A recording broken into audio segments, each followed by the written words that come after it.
Hello friends, मैं नवीन कुमार झा। स्वागत है आप सभी का आपके अपने यूट्यूब चैनल नैस एडवांस स्टडी में। फ्रेंड्स, लास्ट वीडियो में मैंने आप लोगों को आपका जो फर्स्ट चैप्टर है बीजगणित यानी अलजेब्रा, उसके बारे में बताया था, उसके डिफिनेशंस के बारे में बताया था। अलजेब्रा की खोज किसने की थी, अलजेब्रा किसने दिया, उनके बारे में बताया था। और जो आपके क्लास बेस पे जो इम्पोर्टेंट फार्मूलाज थे उसके बारे में मैंने आपको बताया था। फ्रेंड्स, आज अलजेब्रा से संबंधित जो आपका फर्स्ट चैप्टर है वो है quadratic equation with one variable, यानी एक चर वाले द्विघात समीकरण। क्या कहते हैं? देखिए, आपके बुक में लिखा हुआ होगा, एक चर वाले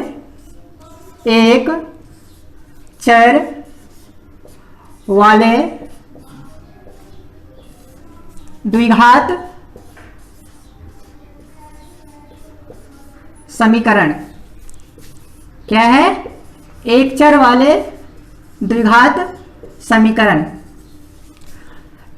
फ्रेंड्स, सबसे पहले हम लोग को यह जानना है कि ये द्विघात समीकरण यानी क्वाड्रेटिक इक्वेशन होते क्या है, इसका क्या महत्व है। अब हम लोग जानेंगे इसके बारे में, तो एक एक चीजों को जानना होगा। इसको कैसे रिप्रेजेंट किया जाता है, इसके स्टैंडर्ड फॉर्म यानी जिसे कि मानक रूप कहते हैं हिंदी में, वो क्या होते हैं, इन सब के बारे में हम लोग सबसे पहले जानेंगे। क्योंकि जब उसके बारे में ना जानकर हम लोग आगे सम्स की और बढ़ चले तो जो इक्वेशन, जैसा कि फर्स्ट चैप्टर 1.1 है हम लोग का ना, उसमें हम लोग को स्टेटमेंट्स दिए हुए रहेंगे, यानी कथन दिए हुए रहेंगे। उस कथन को फॉलो करते हुए हम लोग को क्या करना है, एक द्विघात समीकरण बनाकर छोड़ देना है। उस समीकरण को सोल्व तो नहीं करना है, उसको द्विघात समीकरण बनाकर छोड़ देना है। तो उसी क्षेत्र में द्विघात समीकरण का मानक रूप होता क्या है उसके बारे में जानेंगे। उसमें कौन कौन से, जो उसमें जितने भी टर्म्स यानी पद होते हैं, वो उसमें से वो कौन कौन क्या क्या होते हैं उसके बारे में मैं बताऊंगा। तो चलिए चलते हैं। सबसे पहले क्वाड्रेटिक इक्वेशन होता क्या है, तो लिखें हम लोग quadratic equation. What is a quadratic equation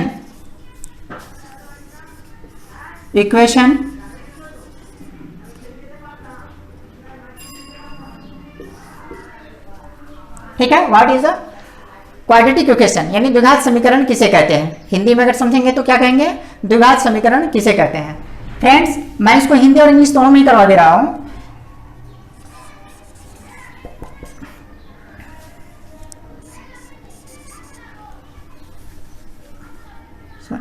It is an equation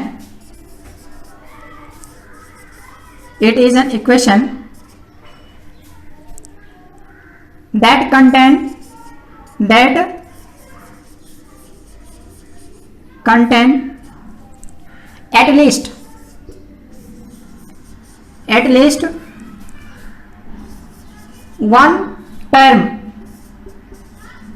least one term is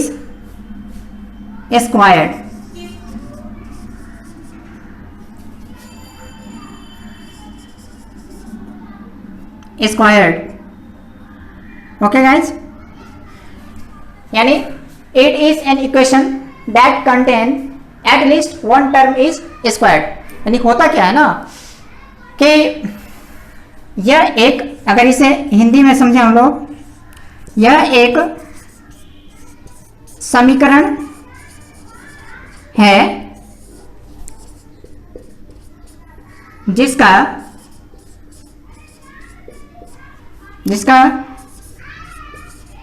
एक पद क्या हो, एक पद का वर्ग हो, जिसका एक पद का वर्ग हो। यानी एक पद, जिसका एक पद, इसका मतलब हो रहा है कि इसमें एक पद नहीं है, तभी तो लिखा हुआ यहाँ पर कि it is an equation that contain at least one term is squared.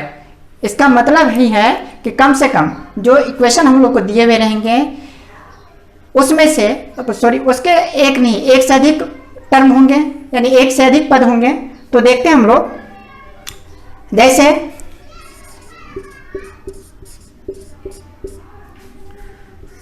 2x square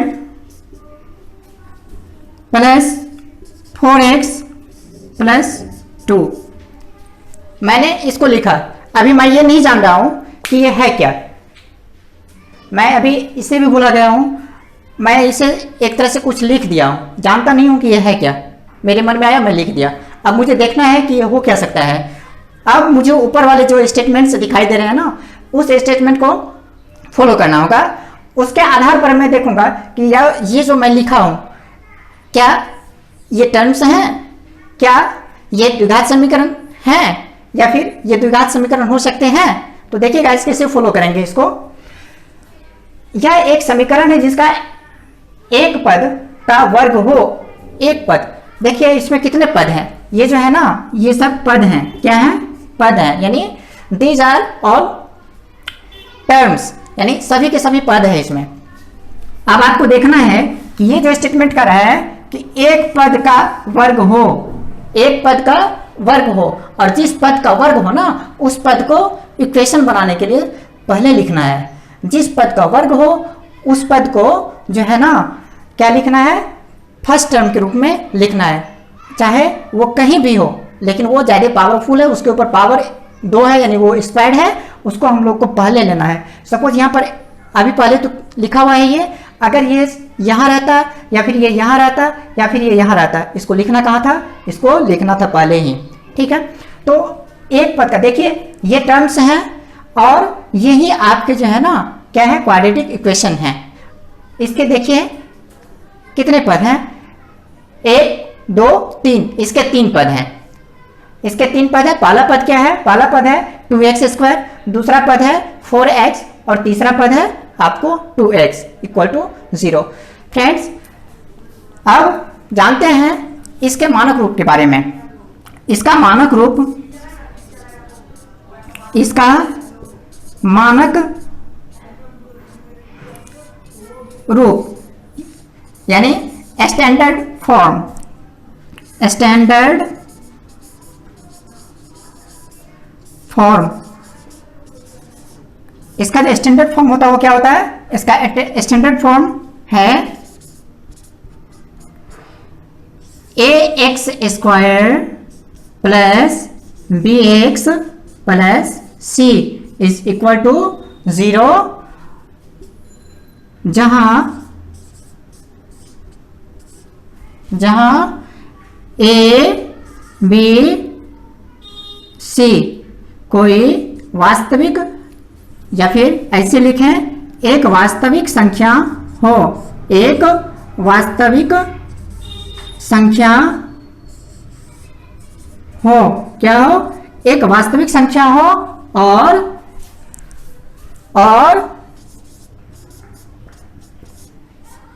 a does not equal to 0, क्या होना चाहिए, जो स्ट्रक्चर दिया हुआ हो वो इस फॉर्म में होना चाहिए, यानी ax square plus bx plus c equal to 0, जिसमें आपको a b और c जो हो ना वो एक वास्तविक संख्या यानी रियल नंबर होनी चाहिए, और a का वैल्यू कभी भी 0 के बराबर नहीं होनी चाहिए, a का वैल्यू 0 के बराबर नहीं होनी चाहिए। यहाँ आपको 3 चीजें ध्यान में रखनी है कि ये वास्तविक, एक वास्तविक संख्या हो, यहां मैं संख्या लिखना भूल गया था, संख्या हो तो यहां आपको वास्तविक संख्या एक नई बात आ रही है चल के सामने, और ये एक आ रहा है a does not equal to 0।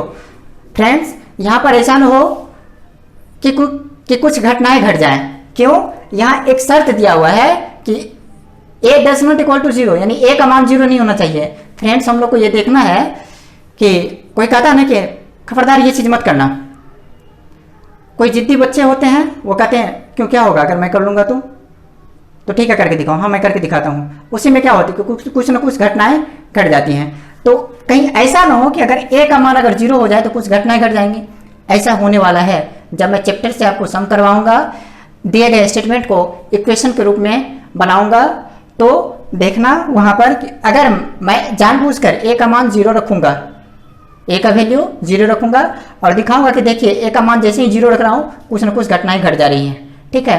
तो यही चीजें हैं, तो इसके बारे में जानना है, इसके बारे में जानना है। तो सबसे पहले मैंने आप लोगों को बताया कि what is an quadratic equation. It is an equation that contain at least one term is squared.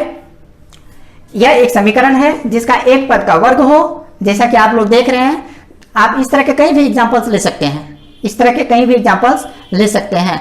बात आएगी वैल्यू निकालने की, क्योंकि आपको यहाँ पर x दिख रहा है, फिर आपको यहाँ पर x दिख रहा है, ये सब है क्या। अब चलते हैं हम लोग, एक इसमें और एक नई बात है, पद। ये पद जो है ना, ये भी आपको एक नया शब्द है, एक नया चीज है जिसे कि जानना जरूरी है, क्योंकि अगर इसे हम लोग नहीं जानेंगे तो फिर इससे हम लोग अंडरस्टैंड नहीं हो पाएंगे। तो चलते हैं हम लोग ऊपर से, चलिए चलते हैं। Term, what is term, what is term in an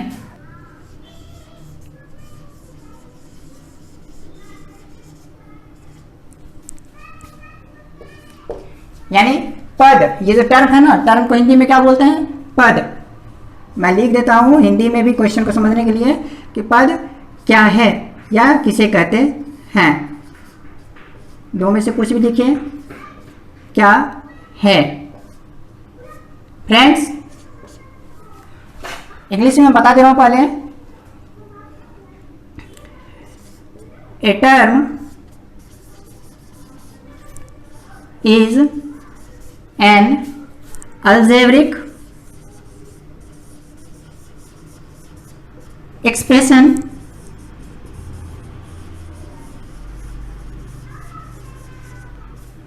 which contain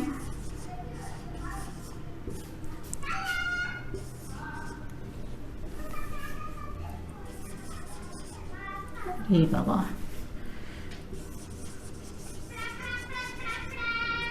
contain number part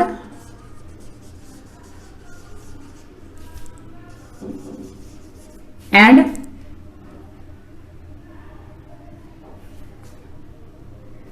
number part and variable part। क्या लिखेंगे तो फ्रेंड्स, वेरिएबल पार्ट। देखिए, मैं आप लोगों को एक एग्जांपल दिया था, ये वाला 2x² plus 4x plus 2 equal to 0, ठीक है। देखिए, इसमें तो मैं लिखवाया हूँ algebraic expression which contain number part and variable part. यहाँ जो आप 2x² देख रहे हो ना, 2x² देख रहे हो, तो इसमें जो x है ना, ये x जो आपको नजर आ रहा है, ये आपका क्या है, ये आपको वेरिएबल पार्ट है। क्या है, वेरिएबल पार्ट है। ये x ही आपका वेरिएबल पार्ट है, और ये जो 2 है ना, ये आपका नंबर पार्ट है, ये आपका नंबर पार्ट है, नंबर पार्ट।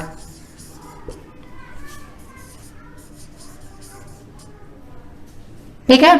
अब देखिए, जो टर्म होते हैं ना, उसको इंग्लिश अल्फाबेट के किसी भी लेटर से जो है सो डिनोट किया जाता है। कहीं कहीं ए से डिनोट किया जाता है, कहीं कहीं ABC चल के आता है, कहीं कहीं XYZ जो है सो व्यवहार किया जाता है अधिकतर। तो इन चीज़ों को आप ध्यान में रखें। जो वेरिएबल या कांस्टेंट या फिर जो टर्म होते हैं वो ऑलवेज होते हैं, वो 26 लेटर्स से कोई जो है सो हो सकते हैं, उसी में से किसी का इस्तेमाल किया जाता है वेरिएबल पार्ट के रूप में। अब चलिए चलते हैं हम लोग कि नंबर पार्ट और वेरिएबल पार्ट। नंबर पार्ट और वेरिएबल पार्ट अगर मिल जाते हैं तो क्या होता है। नंबर पार्ट तो इस प्रकार लिखेंगे हम लोग, hence number part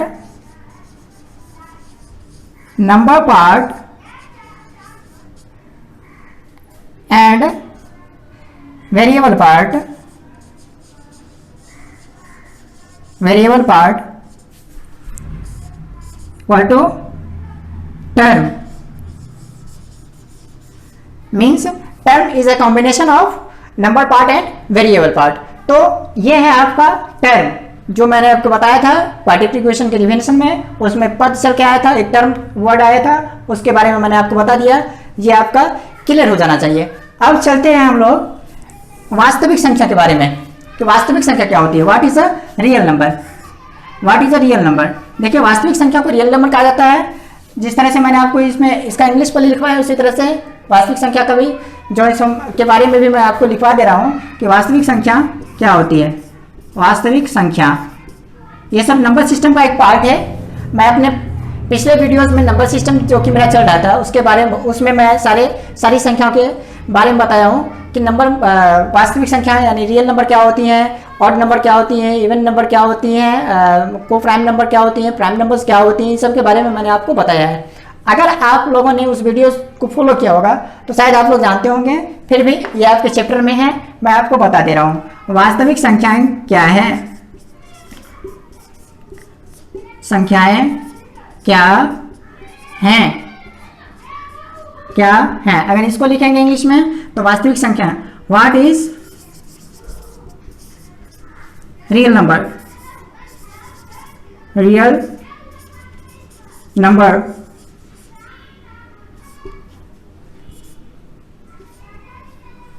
okay friends, अब चलते हैं हम लोग परिमेय अपरिमेय संख्याओं के जो है ना समूह हैं। परिमेय और अपरिमेय संख्याओं के समूह हैं आपको।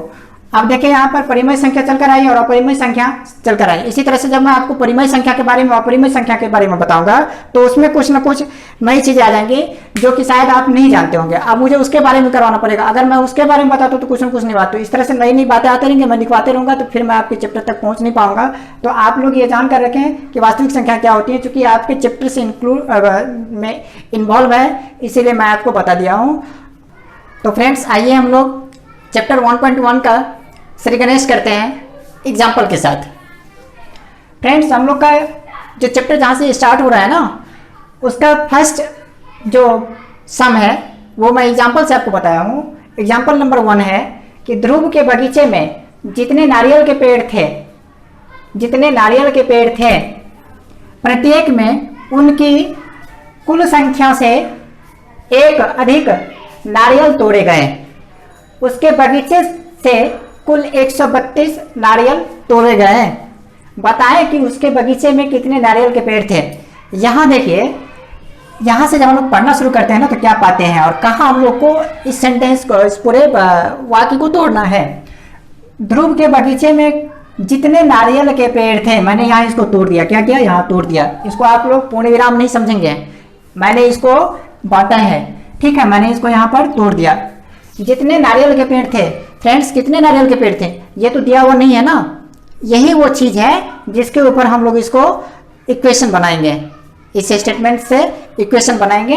यही कोई ना कोई एक इंपॉर्टेंट चीज छुपा हुआ है जिससे कि इक्वेशन का निर्माण होगा, इक्वेशन बनेगा, क्वाड्रेटिक इक्वेशन आपका बनेगा।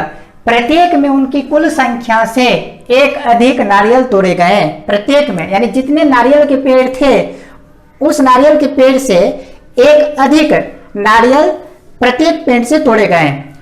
उसके बगीचे से कुल 132 नारियल तोड़े गए। यानी बगीचे में जितने नारियल के पेड़ थे उस टोटल में से क्या हुआ ना कि आपको 132 नारियल यानी 132 नारियल तोड़े गए। अब हम लोग को बताना है कि उसके बगीचे में कितने नारियल के पेड़ थे। देखिए, जो चीजें हम लोगों को मालूम नहीं रहता है, यानी अननोन थिंग्स के लिए, अननोन चीजों के लिए, अज्ञात चीजों के लिए हम लोग कोई वेरिएबल मान लेते हैं। और वो वेरिएबल जो होता है ना वो आपका इंग्लिश अल्फाबेट से कोई भी लेटर्स होते हैं। तो हम लोगों को ये ही मालूम नहीं है कि नारियल के पेड़ थे कितने। अगर नारियल के पेड़ ही मालूम ना हो तो फिर हम लोग इस सब में इसको कैसे निकाल सकते हैं। यहाँ जो कहा गया कि प्रत्येक में उनकी कुल संख्या से एक अधिक नारियल तोड़े गए, तो इन नारियल की संख्या हम लोग कैसे निकाल पाएंगे? नहीं निकाल पाएंगे ना। तो ये तो हम लोग को मालूम है। अगर ये मालूम हो जाए तो सबसे पहले मालूम करना है। तो हम लोग यहाँ पर मान लेते हैं, चलते हम लोग सॉल्यूशन में।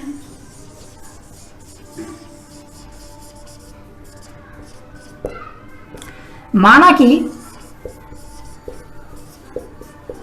बगीचे में कुल x पेड़ थे। कितने पेड़ थे? x पेड़ थे। फ्रेंड्स ये दिया हुआ नहीं है, हम लोग को मानना पड़ेगा। क्यों मानना पड़ेगा? कि हम लोग जानते नहीं, अज्ञात चीजों के लिए कोई वेरिएबल मान लेना होता है और उसे मैंने x माना। ठीक है, अब यहां से समझने की कोशिश करें। ये चीज जो छुपा हुआ था ना, इसको हम लोगों ने मान लिया। अब यहां से समझने की कोशिश करें कि प्रत्येक में उनकी कुल संख्या से, कुल संख्या हमने बगीचे में पेड़ों की कितनी मानी है? x मानी है।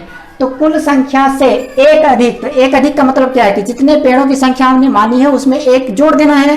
तो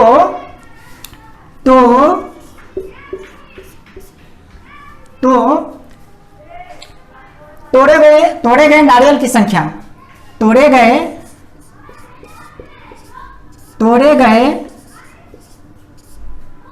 नारियल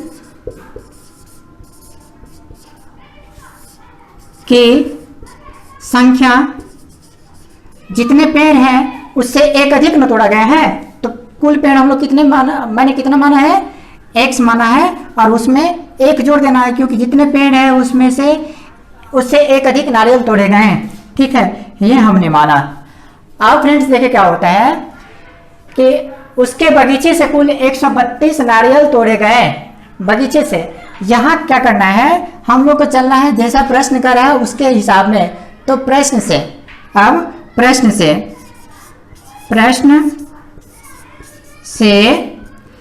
x into x plus 1, x into x plus 1 equal to 132। अब देखिए फ्रेंड्स, आप यहाँ ये समझ रहे होंगे कि यहाँ तो बगीचे में कुल पेड़ों की संख्या x है, यहाँ तो नारियलों की संख्या x प्लस 1 है। तो फिर ये फॉर्म कहाँ से आया? देखिए ये फॉर्म कहाँ से आया। अब देखिए हम लोग ऐसा कहें कि हमारे एक हाथ में 5 उंगली हैं। इस तरह से अगर आपके सामने अगर 5 हाथ हो जाए तो कितनी उंगलियां होंगी, यानी उंगलियों की कुल संख्या क्या होगी? तो हम लोग क्या करते हैं? हम लोग करते हैं ना कि अगर एक में 5 है तो 5 में कितने होंगे? तो 5 दूनी 10, 5 तिया 15, 5 के 20, 5 25, इस तरह से करके बताते हैं। हम लोग को आगे संख्या निकालने के लिए, एक से अधिक निकालने के लिए गुणा करना पड़ता है। तो हम लोग को जितने पेड़ थे उससे एक अधिक नारियल तोड़े गए, नारियलों की संख्या दी गई है। अब उसको गुणा करेंगे तभी हम लोग 132 पाएंगे।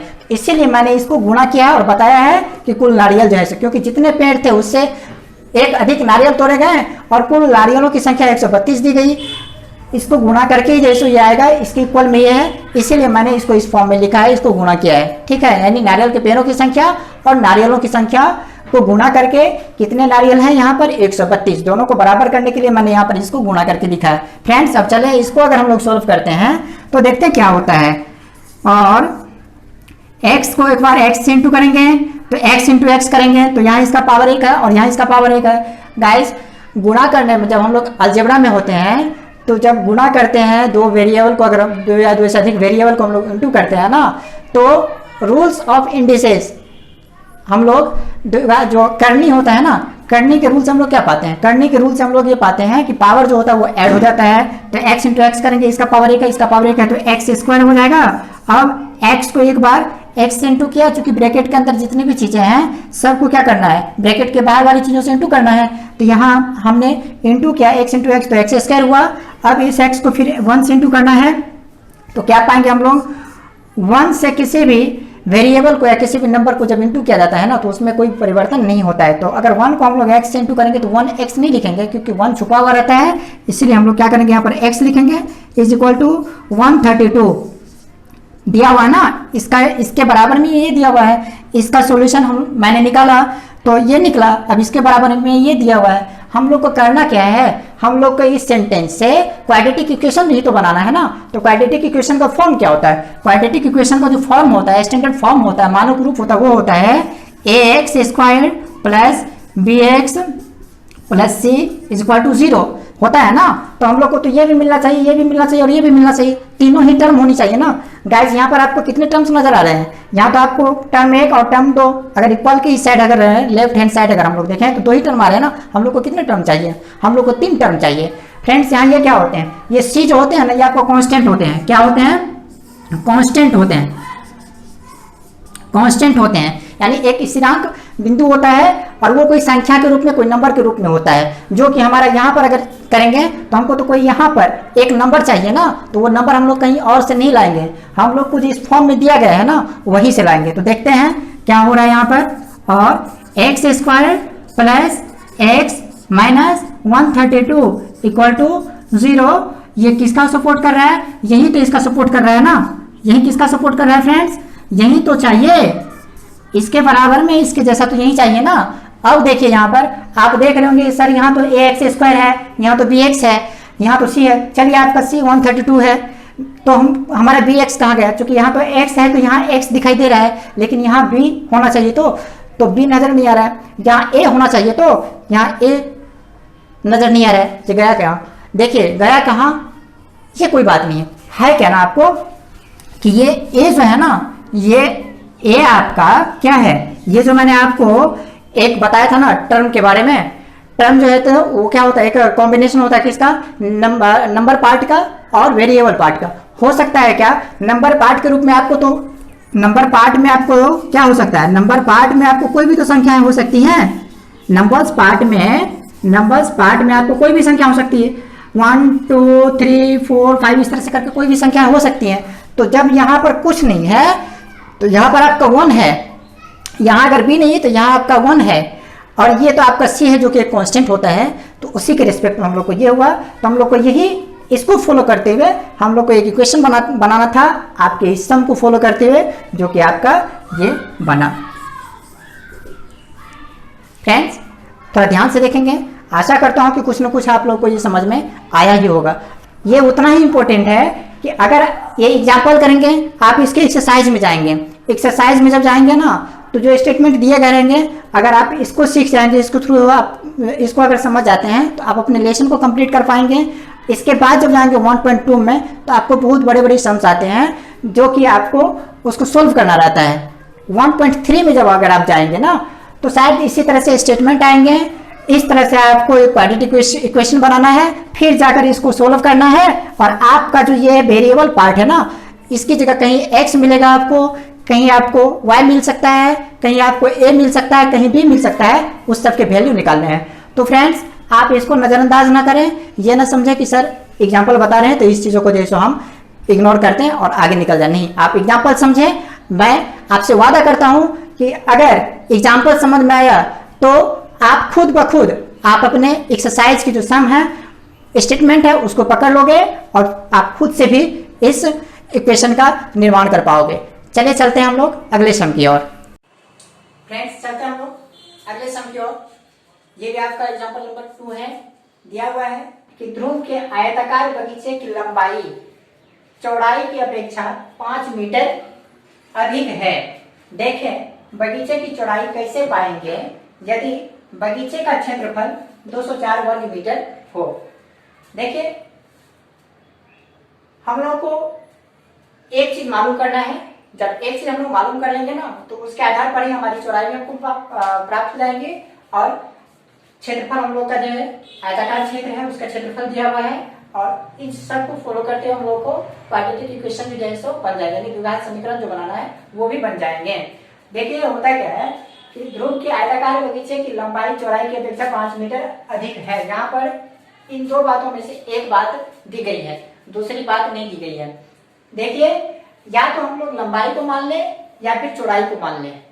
अगर हम लोग दोनों ही चीजों को बारी बारी से मानते हैं तो क्या होगी उस चीज को देखना है। तो यहाँ जो कह रहा है कि बगीचे की लंबाई चौड़ाई की अपेक्षा 5 मीटर अधिक है।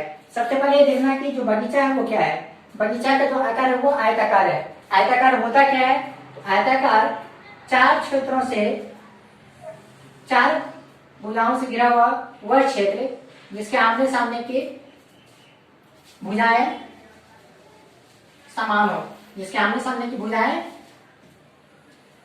जिसके आमने सामने की दो भुजाएं क्या हो, समान हो।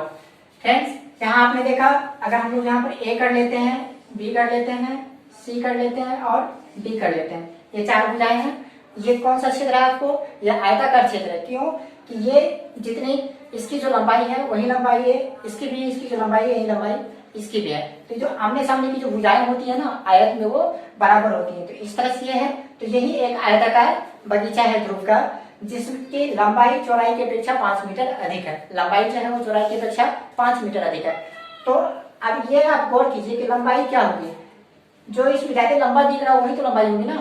तो ये आपको बगीचे की लंबाई है, यह आपको बगीचे की चौड़ाई है। लंबाई चौड़ाई की अपेक्षा 5 मीटर अधिक है, या तो हम लंबाई मान लें या तो पहले चौड़ाई मान लें। तो पहले हम लोग क्या करते हैं, पहले हम लोग लंबाई मान लेते हैं।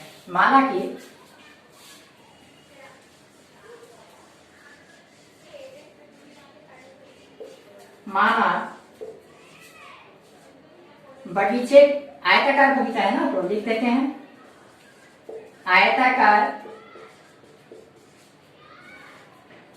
आयताकार बगीचे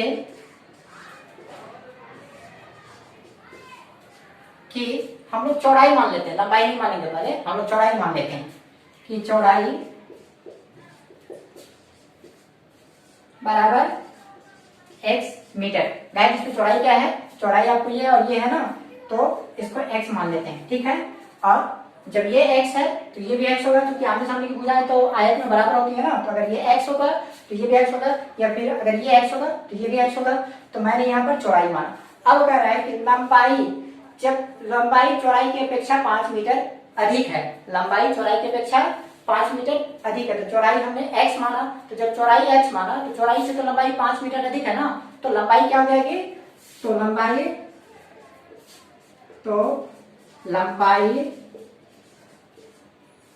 चौड़ाई की अपेक्षा 5 मीटर अधिक है ना, तो जो चौड़ाई होगी उसमें जब 5 हम लोग जोड़ेंगे तो लंबाई आ जाएगी।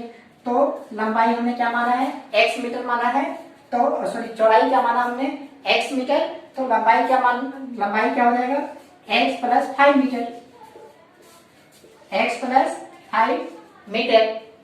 अब देखिए क्या करना है, देखें बगीचे की चौड़ाई कैसे पाएंगे। यदि बगीचे का क्षेत्रफल 204 वर्ग मीटर हो, यदि बगीचे का क्षेत्रफल 204 वर्ग मीटर हो, हम लोग को क्षेत्रफल यहाँ दिया हुआ है। फ्रेंड्स, हम लोग जानते हैं कि कोई भी जगह अगर आयताकार होता है तो वो आयत में चला जाता है। तो आयत का क्षेत्रफल बराबर होता है क्या है, तो प्रश्न से आयताकार बगीचे का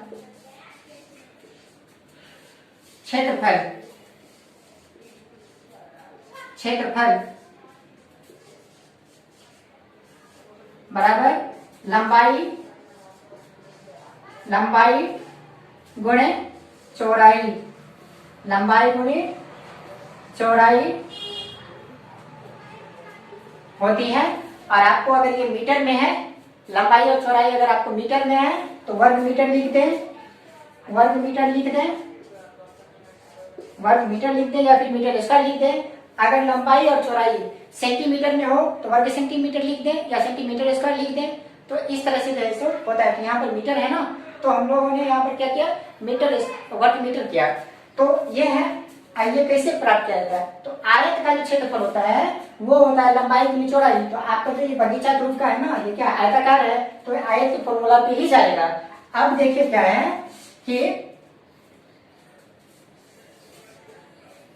क्षेत्रफल बराबर, यानी लंबाई गुनी चौड़ाई बराबर क्या दिया हुआ है आपको, ये 204। क्यों कि लंबाई गुनी चौड़ाई है तो आयत का क्षेत्रफल होता है, लंबाई गुनी चौड़ाई ही तो आयत का क्षेत्रफल होता है ना। तो हम लोगों ने यहाँ पर लंबाई गुनी चौड़ाई किया, तो लंबाई क्या पाया मैंने, x प्लस 5 मीटर, और चौड़ाई क्या माना था, x मीटर। तो दोनों को इंटू करते हैं तो क्या होता है, आप चाहे इसको x प्लस 5 लिखें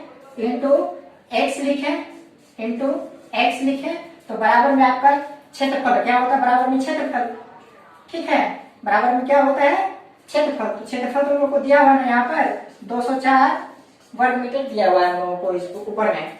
अब देखते हैं हम लोग कि x को अगर हम लोग x इंटू करते हैं तो ये पावर 1 है और ये पावर 1 है, इंटू में जो है पावर ऐड होता है तो ये x स्क्वायर हो जाएगा।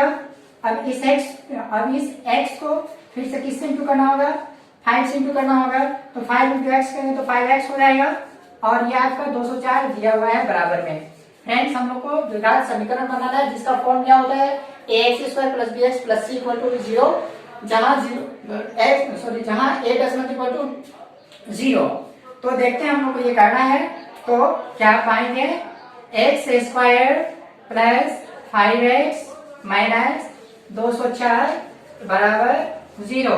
ये देखिए राइट हैंड साइड से किसी भी नंबर को या किसी भी वेरिएबल को हम लोग लेफ्ट हैंड साइड में लाते हैं तो साइन क्या होता है, साइन अगर प्लस होता है तो साइन माइनस हो जाता है, साइन अगर माइनस होता है तो साइन प्लस हो जाता है, ओवरऑल साइन क्या होता है वो चेंज हो जाता है। तो फ्रेंड्स यहाँ पर ये क्या है, 204 प्लस में है ना, इसका साइड चेंज करना है। साइड क्यों चेंज करना है कि हम लोग को द्विघात समीकरण का जो फॉर्म होता है वो ये होता है x square plus b x plus c equal to 0। ये सी आपका एक कांस्टेंट टर्म है, तो कांस्टेंट टर्म तो हम लोग को चाहिए ना, वही कांस्टेंट टर्म हम लोग को लाना था, तो इसको रिप्लेस किया यहाँ पर, ये हम लोग को कांस्टेंट टर्म आ गया। अब ये जो आपको बना, ये क्या बना, ये आपका बी एक्स, सॉरी ये आपका ए एक्स स्क्वायर बन गया, ये आपका ए एक्स स्क्वायर है, ये आपका बी एक्स है और ये आपका सी है। फ्रेंड्स यही तो फॉर्म होता है क्वाड्रेटिक इक्वेशन का, यही तो फॉर्म होता है ना। यहाँ पर आपको ए दिखाई नहीं दे रहा है लेकिन ए है यहाँ पर, जब कुछ दिखाई नहीं देता है ए की जगह तो वन तो होता है ना, वो तो हमेशा छुपा हुआ रहता है। इससे अब यहाँ पर बी की जगह आपको, इससे पहले वाले समीकरण जो मैंने बनाया था उसमें आपको बी कहीं से नहीं मिला था, लेकिन इसमें आपको बी नजर आ रहा है, जो कि कोई भी संख्या हो सकती है ना, कोई भी नंबर आपको नंबर पार्ट हो सकता है। तो वो जो है आपको यहाँ पर 5 है और यहाँ पर सी जो कांस्टेंट टर्म होते हैं वो आपको 204 दिया हुआ है। तो यही हम लोग को इस स्टेटमेंट को फॉलो करते हुए द्विघात समीकरण बनाना था, जो कि मैंने आपको यहाँ पर बताया है। आशा करता हूँ ये भी आप लोग को समझ में आया है। आप लोग थोड़ी सी मेहनत करके वीडियो को 2 से 3 बार देखें, आप लोग इस तरह से समझ जाओगे, फिर से आपको उसको दोबारा देखने की जरूरत नहीं होगी और आप लोग उसे भूलोगे नहीं। चलते हम लोग अगले क्वेश्चन की ओर। तो फ्रेंड्स चलते हम लोग तीसरे सम की ओर। तीसरा सम है आपका, ध्रुव के बगीचे की सफाई जितने लोग कर रहे थे, पता नहीं कितने लोग कर रहे थे, यही चीज तो मानना हम लोग को, उनमें प्रत्येक को उतने ही गुणे 30 रुपये दिए गए।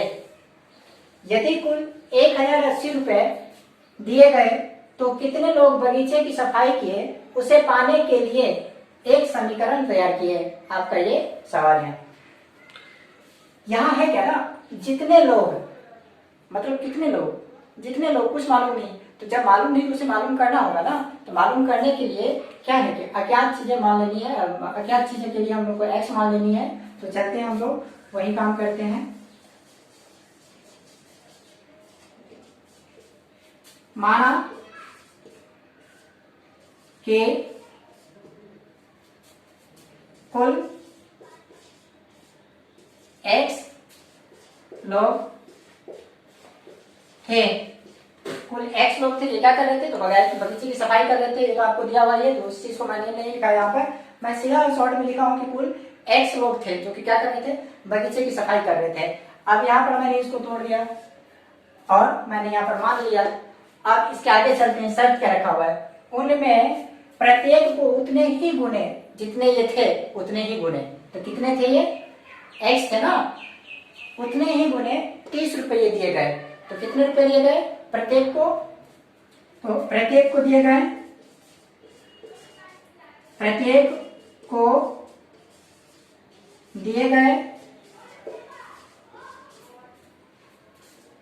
x गुणे 30 रुपये, तो कितने रुपये, 30x रुपये दिए गए।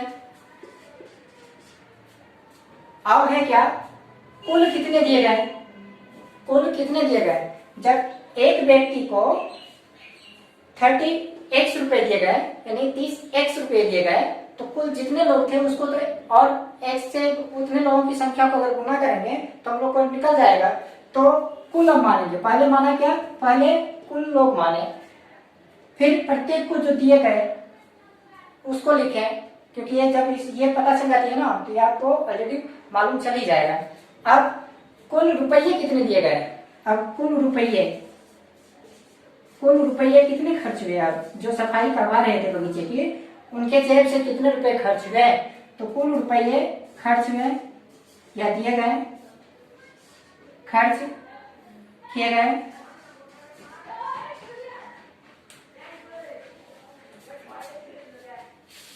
या इसको ऐसे लिखते हैं, कुल खर्च किए गए रुपए बराबर क्या लिखेंगे, x इंटू 30x, यही तो लिखेंगे ना, क्योंकि इतने लोग थे, इनमें से इतने ही गुने, यानी इसके 30 गुने के बराबर जो है सो एक आदमी को पैसे दिए गए हैं। तो इसीलिए मैंने यहाँ पर x गुनी 30 किया, क्योंकि एक व्यक्ति को x 30 रुपए दिए जाते हैं, तो मैंने कुल व्यक्तियों की संख्या x माना है, तो x गुनी 30 किया तो 30x दिए गए। अब कुल पैसे कितने खर्च हुए उसको करने के लिए मैंने ये स्टेटमेंट लिखा है, और इसीलिए इस x को मैंने इससे इंटू किया है। तो ये जब गुणा करते हैं हम लोग तो क्या आ जा रहा है, यहाँ पर आपको आ जा रहा है x इंटू एक्स करेंगे तो एक्स स्क्वायर आ जाएगा, और ये आपका क्या है, नंबर पार्ट है, तो नंबर पार्ट मैंने यहाँ पर लिखा, और ये वेरिएबल पार्ट है, वेरिएबल इंटू वेरिएबल, ये अगर सेम होता है तो स्क्वायर हो जाता है, तो 30x स्क्वायर। फ्रेंड्स अब कह रहा है कि यदि कुल 1080 रुपये दिए गए तो कितने लोग बगीचे की सफाई किए, उसे पाने के लिए एक समीकरण तैयार किए, उसे पाने के लिए उसकी संख्या हम लोग को नहीं निकाली, उसको पाने के लिए हम लोग को एक समीकरण तैयार करना है। तो चलते हम लोग समीकरण तैयार करते हैं। कुल खर्च बराबर कुल खर्च बराबर कुल खर्च, यहाँ रुपये में दिए गए हैं और यहाँ कुल खर्च जो है वो दिए गए हैं, तो कुल खर्च बराबर कुल खर्च ही हम लोग को देखना है। तो प्रश्न से 30x स्क्वायर बराबर 30x स्क्वायर बराबर हम लोग को 1080 है। 30x स्क्वायर, इसको हम लोग रिप्लेस कर लेते हैं, यहाँ पर 1080 लिख लेते हैं। अब देखिए यहाँ पर जीरो लिए, यहाँ पर क्या हो रहा है, तो देखिए यहाँ पर कुछ चीजें हैं जो हम लोग को कॉमन ले लेना है, कुछ चीजें हैं जो हम लोग को कॉमन ले लेना है। तो देखिए यहाँ पर क्या है, आपको 30x स्क्वायर माइनस 1080 है ना, तो इसमें हम लोग 30 को कॉमन ले लेते हैं। 30 को जब हम लोग कॉमन ले लेते हैं तो x स्क्वायर बच जाता है, इसको लिखेंगे यहाँ पर, और माइनस क्या लिखेंगे, 1080 में अगर 30 से भाग दिए यह आपका 36 आएगा, इक्वल टू क्या करेंगे, जीरो करेंगे। अब फिर क्या करेंगे हम यहाँ पर कि x square minus 36 equal to 0/30। Zero में किसी भी नंबर से अगर हम लोग डिवाइड करते हैं तो क्या आता है, जीरो ही आता है। तो इसीलिए जो हम लोग का समीकरण बनेगा वो क्या बनेगा, इक्वल टू 0। यही हम लोग को समीकरण बनाना था। तो फ्रेंड्स अभी तक हम लोगों ने 3 क्वेश्चंस किया है, जैसे कि क्वाड्रेटिक इक्वेशन के रूप में लिखना था, स्टेटमेंट को फॉलो करते हुए, और उसे क्वाड्रेटिक इक्वेशन यानी द्विघात समीकरण बनाना था। वैसा हम लोगों ने किया है। अब हम लोग प्रयोग में आते हैं, प्रयोग नंबर 1, प्रयोग नंबर 2, प्रयोग नंबर 3 को हम लोग नंबर वाइज करके करते चलेंगे। प्रयोग नंबर 1 कह रहा है कि हम निम्न समीकरणों को ax square plus bx plus c equal to 0, जहां a b c वास्तविक संख्या एवं a does not equal to 0 के रूप में लिखा जा सकता है कि नहीं, इसे चेक करना है। इसे चेक कैसे करेंगे, तो जो ये दिया हुआ है ना, इसको हम लोग, ये जो समीकरण दिया हुआ है इसको हम लोग सोल्व करेंगे पूरी तरह से, और देखेंगे कि ये इस फॉर्म में आ रहा है कि नहीं। द्विघात समीकरण का जो स्टैंडर्ड फॉर्म होता है, मानक रूप होता है, वो तो यही होता है ना, ax square plus bx plus c equal to 0। तो इस फॉर्म में आ रहा है कि नहीं। द्विघात समीकरण बताया हूं मैं कि वैसा समीकरण होता है जिसका कम से कम एक पद यानी एक टर्म जो है स्क्वायर हो, तो उस फॉर्म में आता है कि नहीं। तो चलते हैं अब हम लोग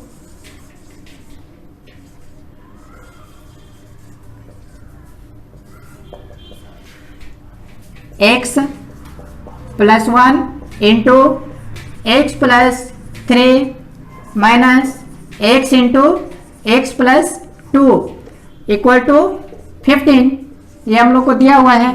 अब हम लोग को इसे सोल्व करना है। तो फ्रेंड्स सबसे पहले हमने x को x से इंटू किया, तो पावर के हिसाब से x के ऊपर ये पावर क्या है, x के ऊपर पावर 1 है और इस x का भी पावर 1 है। पहले इस x को x से इंटू करेंगे, फिर इस x को 3 से इंटू करेंगे। तो x इंटू x करने से क्या होता है, x स्क्वायर होता है। साइन क्या है, इसका प्लस है और इसका भी साइन प्लस है, इसीलिए साइन प्लस इंटू प्लस जब करेंगे तो साइन प्लस ही आएगा, इसीलिए ये एक्स स्क्वायर लिखा जाएगा।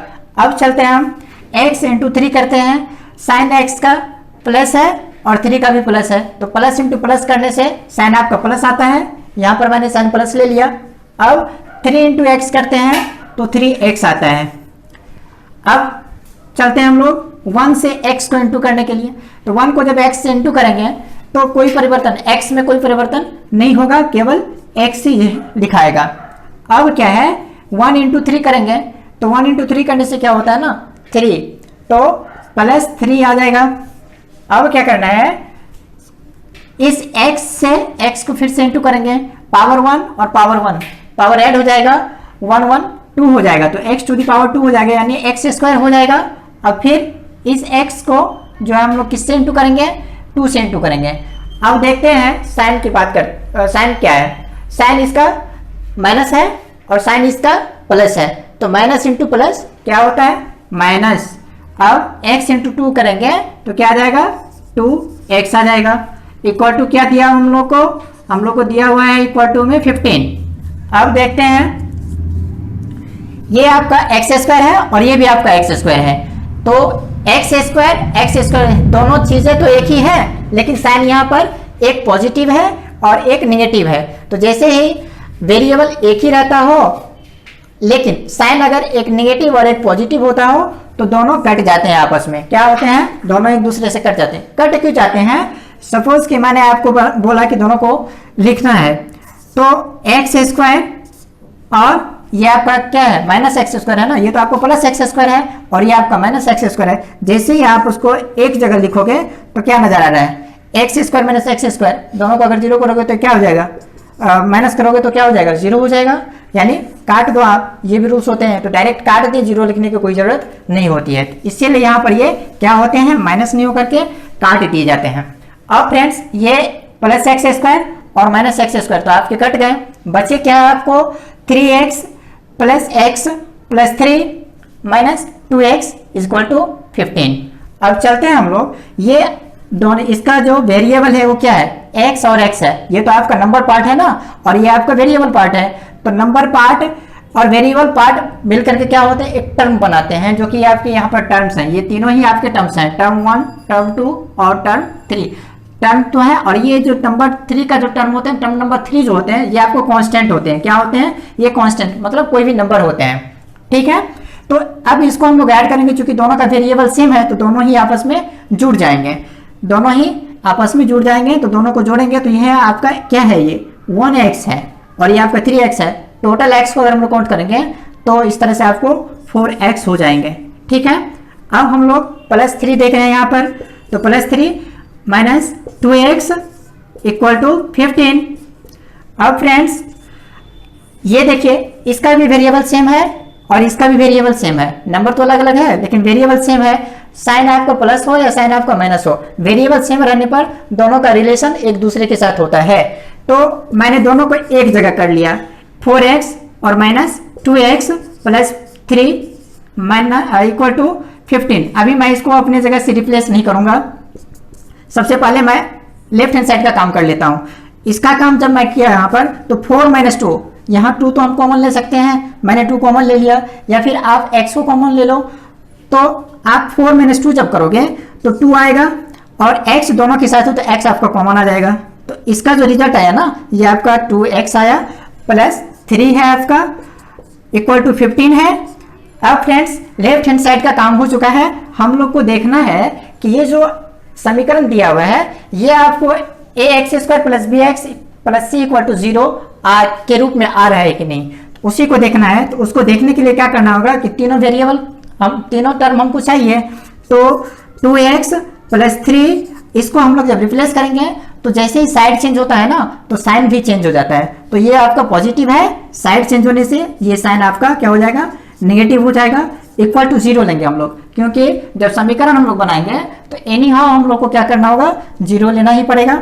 अब फ्रेंड्स 2x प्लस यहाँ क्या करेंगे हम लोग, ये आपका पॉजिटिव है ये नेगेटिव है, लेकिन अगर तुलना करें ना तो नंबर के हिसाब से साइन को बिना फॉलो किए हुए हम लोग पाते हैं कि 15 जो है वो आपको 3 से बड़ा है, तो 15 से 3 माइनस होगा, लेकिन साइन आपका चेंज हो जाएगा किस में, माइनस में, तो यह आपका दोनों का जब अंतर पाएंगे इसका और इसका, तो यह आपका 12 आएगा इक्वल टू 0। अब यहाँ पर हम लोग ये देख रहे हैं कि 2 का रिलेशन दोनों से है, 2 का रिलेशन दोनों से है, 2 दोनों को ही डिवाइड कर सकता है, मैंने यहाँ पर 2 को कॉमन ले लिया और x माइनस 6 हो गया इक्वल टू 0।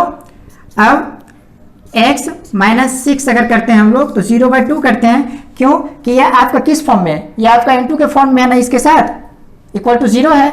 इंटू किस में चेंज होता है, इंटू चेंज होता है आपको डिवाइड में, और डिवाइड चेंज होता है इंटू में। जिस तरह से आपको माइनस प्लस में चेंज होता है, प्लस माइनस में चेंज होता है, वही रूल्स डिवीजन और मल्टीप्लिकेशन के लिए भी होता है।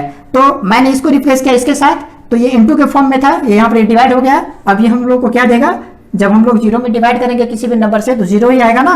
तो फाइनल रिजल्ट जो आएगा यह आपको x minus 6 equal to 0। Friends हम लोग को चाहिए था क्या, द्विघात समीकरण करने के लिए तो हम लोग को ax² plus bx plus c चाहिए। भले ही यहाँ पर आपको a के रूप में कोई कुछ ना हो, a क्या है आपको, a आपको एक नंबर पार्ट होगा, b क्या है एक नंबर पार्ट हो सकता है, b और a आपको भले ही हो या ना हो, लेकिन कोई जो ये टर्म हो, वेरिएबल टर्म जो होता है ना, वेरिएबल पार्ट जो होता है वो आपको स्क्वायर होना चाहिए, जो कि आपको यहाँ पर नहीं नजर आ रहा है। इसीलिए आपको क्या है कि एक द्विघात समीकरण नहीं है। फ्रेंड्स तो इसको हम लोग लिखेंगे कैसे, फाइनली है कि नहीं, उसको लिखेंगे कैसे, तो लिखेंगे चूंकि दिए गए समीकरण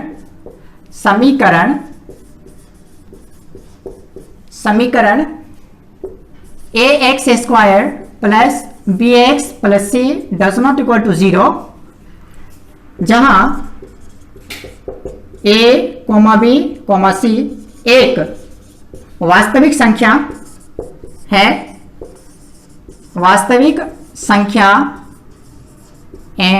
संख्याएं हैं, और a does not equal to 0 के रूप में नहीं है। ठीक है, इस रूप में नहीं है, इसीलिए प्रदत्त समीकरण द्विघात समीकरण नहीं है, द्विघात समीकरण नहीं है।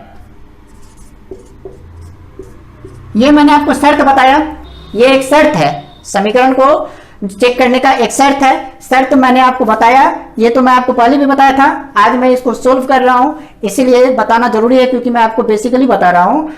लेकिन जब फाइनल हम लोग लिखेंगे ना, तो इस तरह से लिखेंगे कि प्रदत्त समीकरण यानी दिए गए समीकरण जो है ना, वो आपको द्विघात समीकरण नहीं है।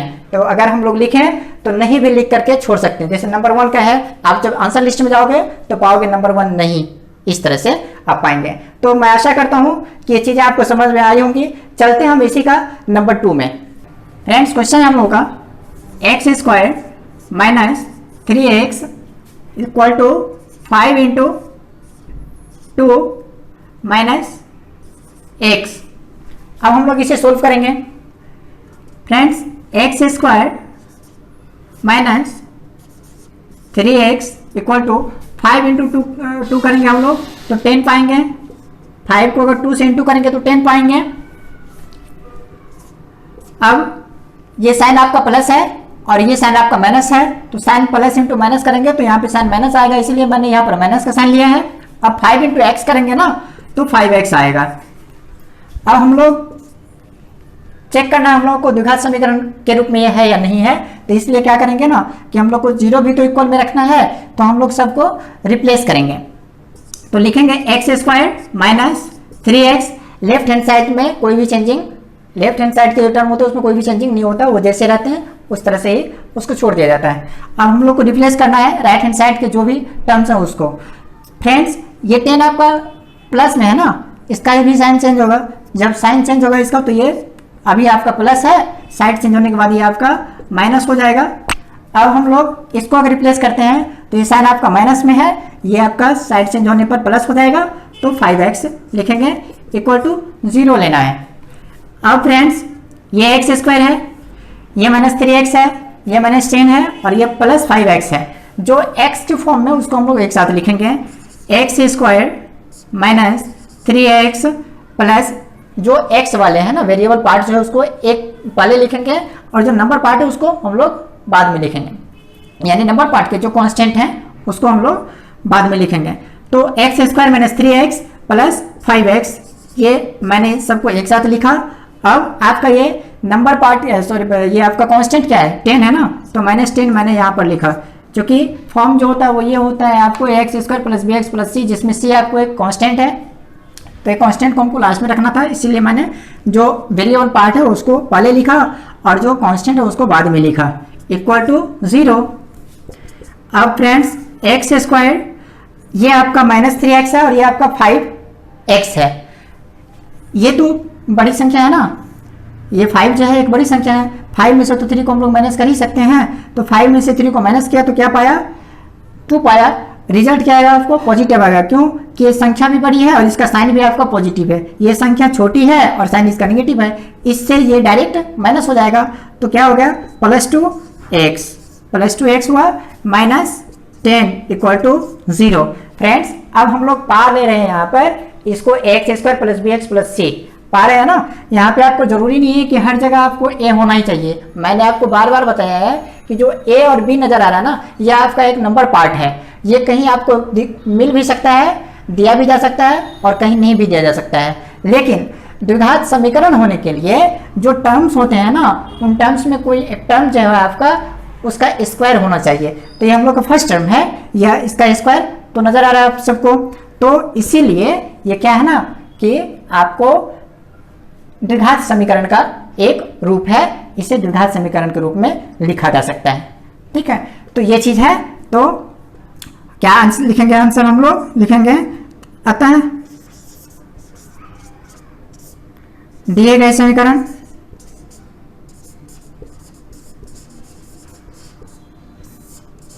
को द्विघात समीकरण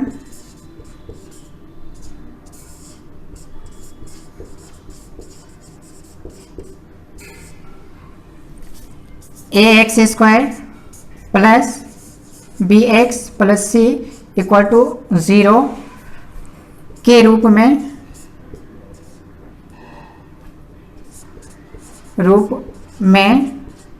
लिखा जा सकता है।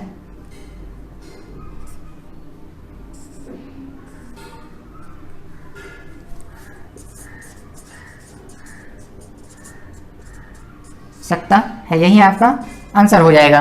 फ्रेंड्स चलते हैं हम लोग क्वेश्चन नंबर 3 की ओर। ये क्वेश्चन नंबर 3 आपका इसका, इसे भी देखना है कि ये द्विघात समीकरण में है या नहीं। फ्रेंड्स हम लोग जब इसे सोल्व करेंगे ना, तो यहाँ हम लोग देख रहे हैं कि इसके बाय में कुछ नहीं है, जिस प्रकार यहाँ पर 1/x है ना, उस प्रकार आपको यहाँ पर x-1 का बाय में कुछ नहीं है। या तो हम लोग ऐसा करेंगे कि इसके बाय में 1 ले लेंगे, जिसके बाय में कुछ नहीं रहता है उसके बाय में 1 ले लिया जाता है, या फिर क्रॉस वाइज इसको इंटू कर देंगे। क्या करेंगे, क्रॉस वाइज इंटू कर देंगे। अगर यहाँ पर हम लोग 1 ले भी लेते हैं ना, तो ये 1 × 1 होगा और ये x-1 × x होगा। ठीक है, तो हम लोग करते हैं कि यहाँ पर 1 नहीं लेकर के, क्योंकि बचपन से हम लोग वो चीज पढ़ते आ रहे हैं कि जिसके बाय में कुछ नहीं रहता है उसका 1 ले लिया जाता है। हम लोग आज ऐसा नहीं करेंगे, हम लोग क्रॉस वाइज करके इंटू कर देंगे। फ्रेंड्स यहाँ पर क्या नजर आ रहा है आपको, x-1 ना क्रॉस वाइज इंटू करना है, तो आप ये कर सकते हैं x × x-1 प्लस 1, ये टोटल का बाय में x हो जाएगा आपका। क्या होगा, टोटल के बाय में आपको x हो जाएगा इक्वल टू 6 है, इक्वल टू 6 है। अब क्या करना है, x × x जब किए तो क्या पाएंगे हम लोग, x × x x² और x × 1, ये साइन आपका पॉजिटिव है और ये साइन आपका नेगेटिव है, तो positive into negative, sign is negative. अब हम लोग x × 1 करेंगे तो x पाएंगे plus 1 by x equal to 6 पाएंगे। अब देखिए फ्रेंड्स, अब क्रॉस वाइज फिर इंटू करेंगे, इसके भी बाय में कुछ नहीं है तो 1 लिया जाता है, इसके बाय में कुछ नहीं है तो कुछ नहीं करेंगे इसको, ये जैसे उसको वैसे लिखेंगे और इसको क्रॉस वाइज कर देंगे, क्रॉस मल्टीप्लिकेशन को फॉलो करते हुए। तो अब हम लोग लिखते हैं x² - x plus 1 equal to 6x, क्योंकि 6 को x इंटू किया तो 6x आया और इक्वल टू में लिखना है, तो x² - x प्लस 1, इसको रिप्लेस करेंगे हम लोग, लेफ्ट हैंड साइड में लाएंगे, साइन चेंज हो जाएगा और लिखाएगा आपको 6x इक्वल टू 0। अब x² - x है प्लस 1 है और माइनस 6x है। जो वेरिएबल है ना उसको हम लोग एक साथ कर लेते हैं, तो लिखेंगे x minus 6x plus 1 equal to 0 और x स्क्वायर, ये आपका माइनस और ये भी माइनस है, दोनों ही तो ऐड हो जाएंगे क्योंकि दोनों का वेरिएबल सेम है, दोनों ही ऐड हो जाएंगे, लेकिन साइन चेंज नहीं होगा, साइन आपका जो माइनस है ना वही होगा, तो साइन माइनस होगा। इसको ऐड करेंगे हम लोग तो ये हम लोग को मिल करके क्या देगा 7x देगा और ये आपका प्लस 1 है इक्वल टू 0। हम लोग को देखना है कि जो ऊपर वाला ये फॉर्म है ना, ये जो स्टैंडर्ड फॉर्म है, इस तरह ये दिखाई दे रहा है कि नहीं। यस, इस तरह दिखाई दे रहा है, तो क्या होगा ये भी आपका एक द्विघात समीकरण होगा। तो लिखेंगे कि अतः दिए गए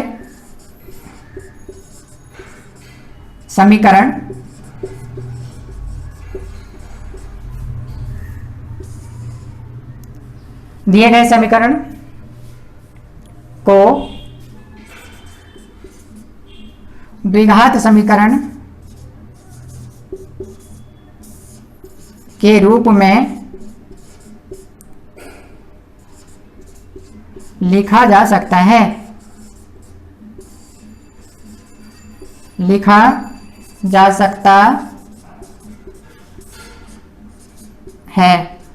यह आपका आंसर हो जाएगा। फ्रेंड्स, ये एक अलग सम है, ये आपका क्वेश्चन नंबर 3 का सॉल्यूशन है। अब चलते हैं हम लोग क्वेश्चन नंबर 4 में। अब चलते हैं हम लोग इसका क्वेश्चन नंबर 4 पे। अब हम लोग इसको सोल्व करते हैं। फ्रेंड्स देखिए, ये आपको किस फॉर्म में नजर आ रहा है। पिछले वीडियो में और सबसे पहले वीडियो में मैंने आप लोगों को बताया था a प्लस बी का होल स्क्वायर और a माइनस बी का होल स्क्वायर। फ्रेंड्स, a आपका कोई कुछ भी हो सकता है और b भी आपको कोई भी, जैसे या तो वेरिएबल हो सकता है या फिर कोई भी नंबर पार्ट हो सकता है। ठीक है, तो इस तरह से यहाँ पर जो दिखाई दे रहा है वो है आपका x माइनस 2 का होल स्क्वायर, यानी एक क्या आपको वेरिएबल पार्ट है और एक आपका नंबर पार्ट है और दोनों का होल स्क्वायर है माइनस के साथ। अब हम लोग इसको जब सोल्व करते हैं तो क्या पाते हैं, a माइनस बी का होल स्क्वायर के अकॉर्डिंग में हम लोग पाते हैं a square minus 2ab plus b square पाते हैं ना। इसी अकॉर्डिंग में इसको हम लोग को सोल्व करना है। एक क्या नजर आ रहा है आपको, a जो है ना ये आपका x है और b जो है आपको 2 है। ठीक है, तो इस हिसाब से जब हम लोग सोल्व करते हैं तो पाएंगे a स्क्वायर ना, तो a स्क्वायर मतलब x स्क्वायर माइनस 2a आपका x है इंटू b, यानी 2ab लिखते हैं ना, तो b का वैल्यू आपको 2 है तो 2 लिखे और b स्क्वायर यानी 2 का स्क्वायर लिखेंगे। यह आपका a माइनस बी का होल स्क्वायर का फॉर्मूला होता है, उसके आधार पर मैंने इसको बैठा दिया। अब हम लोग करते हैं राइट हैंड साइड में, ये तो आपको जैसा है वैसा ही रहेगा, x cube minus 4x plus 4। अब फ्रेंड्स हम लोग x का जब स्क्वायर किया तो ये आपका x स्क्वायर हो गया माइनस 2 2 जा 4 यानी 4 हो जाएगा और ये आपका x है, x हो जाएगा 4x हो जाएगा प्लस 2 का स्क्वायर होता है आपको 4 equal to x cube minus 4x plus 4। Friends, अब हम लोग क्या करेंगे ना, द्विघात समीकरण है या नहीं है उसको चेक करना है, तो राइट हैंड साइड को हम लोग रिप्लेस करेंगे और लेफ्ट हैंड साइड में लाएंगे। चलिए तो रिप्लेस करते हैं, सबको एक साथ लिखते हैं। X square minus 4x plus 4 minus x cube plus 4x और माइनस 4 इक्वल टू 0। फ्रेंड्स, जो जो सेम आपको नजर आ रहा है लेकिन साइन चेंज है उसको काट देंगे हम लोग। ये आपका क्या है प्लस एक्स स्क्वायर और ये आपका नहीं, अब x प्लस एक्स स्क्वायर नहीं है कहीं, इसको ऐसे ही रहने देंगे, माइनस 4x और प्लस 4x प्लस 4 माइनस 4, ये आपको कट जाएंगे। अब देखिए x square minus x cube equal to 0 और तो कुछ बचा नहीं है, इक्वल टू 0। इसका ये आपका क्या नजर आ रहा है, ये जो है ना इसमें आपको ये मैक्सिमम पावर आपको नजर आ रहा है 3। द्विघात समीकरण के लिए घात 2 होनी चाहिए, इसीलिए इसमें जो है ना आपका द्विघात समीकरण का कोई चांस नहीं बन रहा है होने का। तो हम लोग लिखेंगे द्विघात समीकरण नहीं होगा, द्विघात समीकरण नहीं होगा, ये भी आपका द्विघात समीकरण नहीं होगा। फ्रेंड्स अब हम लोग इसको सॉल्व करते हैं और देखते हैं कि द्विघात समीकरण यानी ax square plus b x plus c equal to 0 के रूप में इसे लिखा जा सकता है या नहीं। देखिए ये जो आपको नजर आ रहा है ना, ये है आपका x माइनस 3 का होल क्यूब। मैंने आप लोग को इसका भी फॉर्मूला बताया है, वो फॉर्मूला आपको यहाँ पर कर लगने वाला है, तो उस फॉर्मूला को हम लोग यूज़ करते हैं। ऐसे तो इसके जो मैंने लिखवाया उसमें 2-3 फॉर्मूला मैंने लिखवाया है x माइनस 3 का होल क्यूब का, तो देखता हूँ कि इसमें कौन सा फॉर्मूला काम आ रहा है। हम लोग जानते हैं कि a माइनस बी का होल क्यूब जो होता है वो एक होता है a cube minus b cube minus 3ab into a plus b. एक होता है आपको a cube minus 3a square b plus 3ab square plus b cube, इस तरह से भी होता है।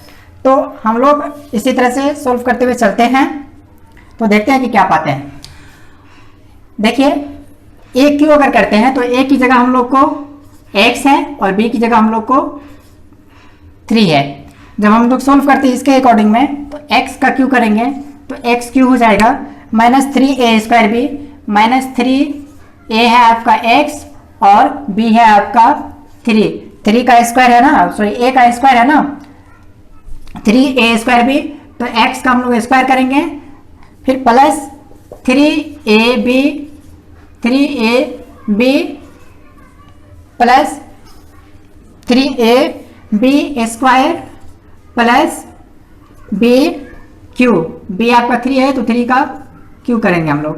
अब चलते हैं हम लोग 2 इंटू एक्स स्क्वायर करेंगे तो 2x स्क्वायर आ जाएगा माइनस 2 आ जाएगा। अब देखते हैं क्या होता है, एक्स क्यूब माइनस 3 3 सा 9 एक्स स्क्वायर, 3 को 3 से गुणा करेंगे तो 9 आएगा और ये x का पावर 2 है तो ये x स्क्वायर हो जाएगा यानी 9x स्क्वायर हो जाएगा प्लस अब 3 का स्क्वायर आपको 9 होता है, इसका वैल्यू 9 आएगा और 9 को अगर 3 से इंटू करेंगे तो क्या आएगा 27 आएगा, तो प्लस 27x आएगा प्लस 3 क्यूब यानी 3 का क्यू करेंगे तो 3 तिया 9 तिया 27, आपका इसका वैल्यू 27 आएगा equal to 2x square minus 2। फिर आपका x cube minus 9x square plus 27x plus 27, हम लोग इसको रिप्लेस करते हैं तो 2x स्क्वायर पाएंगे और ये माइनस में है, साइड चेंज हो रहा है तो प्लस पाएंगे इसका 2 इक्वल टू 0।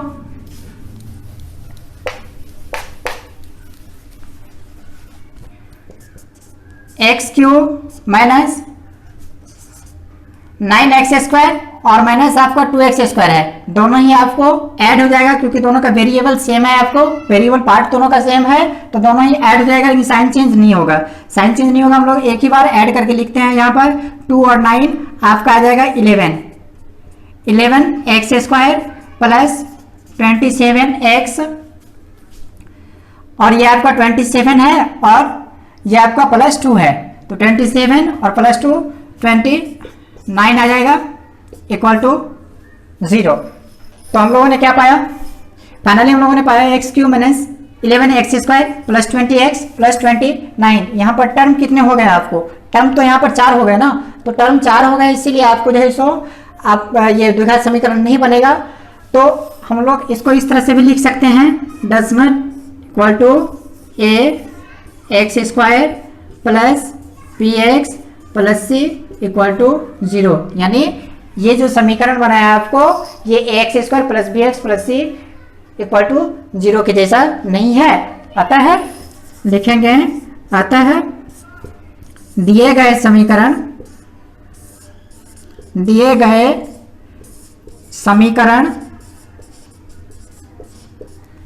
द्विघात समीकरण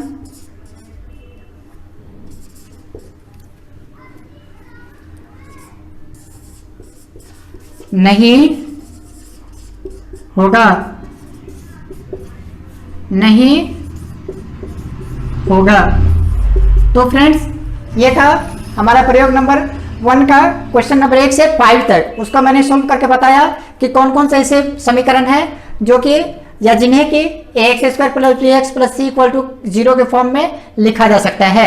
अब हम लोग चलेंगे प्रयोग नंबर 2 में।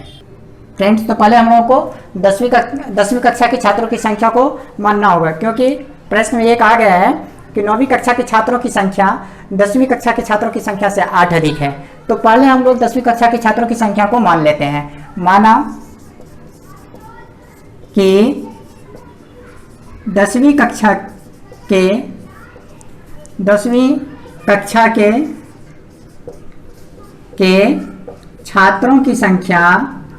छात्रों की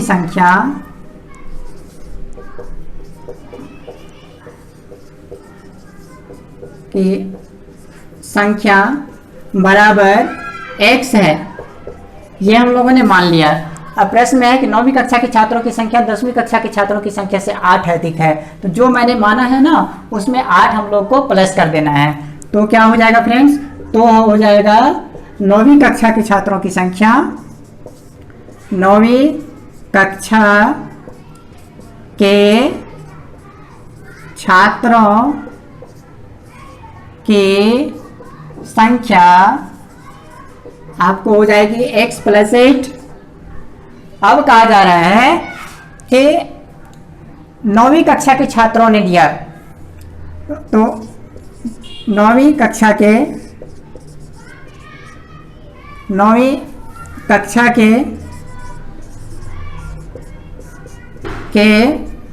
छात्रों ने दिया, कितने दिए हैं? तो जितनी संख्या है उस संख्या के समान ही उन्होंने 50 पैसे के जो है ना 50 पैसे करके इकट्ठे किए। तो संख्या क्या है इसकी? x + 8। फ्रेंड्स, जब इस तरह के क्वेश्चंस होते हैं ना आपको, तो इसको 2 बार इंटू करना पड़ता है, इसको इसी से 2 बार इंटू करना पड़ता है।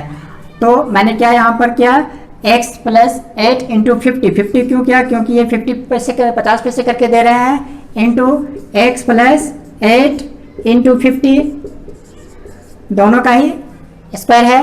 दोनों में ही आपको 50 क्या है? कॉमन है। उन्होंने क्या दिया? पैसे करके दिया, 50 पैसे करके दिया ना, तो यहाँ पर मैं पैसे लिखूंगा। ठीक है। अब क्या है यहाँ पर? x + 8 × x + 8, ये दोनों ही जगह है, तो ये क्या हो जाएगा? और दो जगह दो है, तो x + 8 का होल स्क्वायर हो जाएगा। और यहाँ पर फ्रेंड्स क्या करते हैं कि पैसे को रुपये में बदलने के लिए हम लोग 100 से भाग करते हैं। क्या करते हैं? 100 से भाग करते हैं। जब 100 से भाग किया तो ऊपर में आपको 50 है, 50 में 50 से भाग दिया 1 आया, और 50 से ही 100 में भाग दिया तो 2 आया।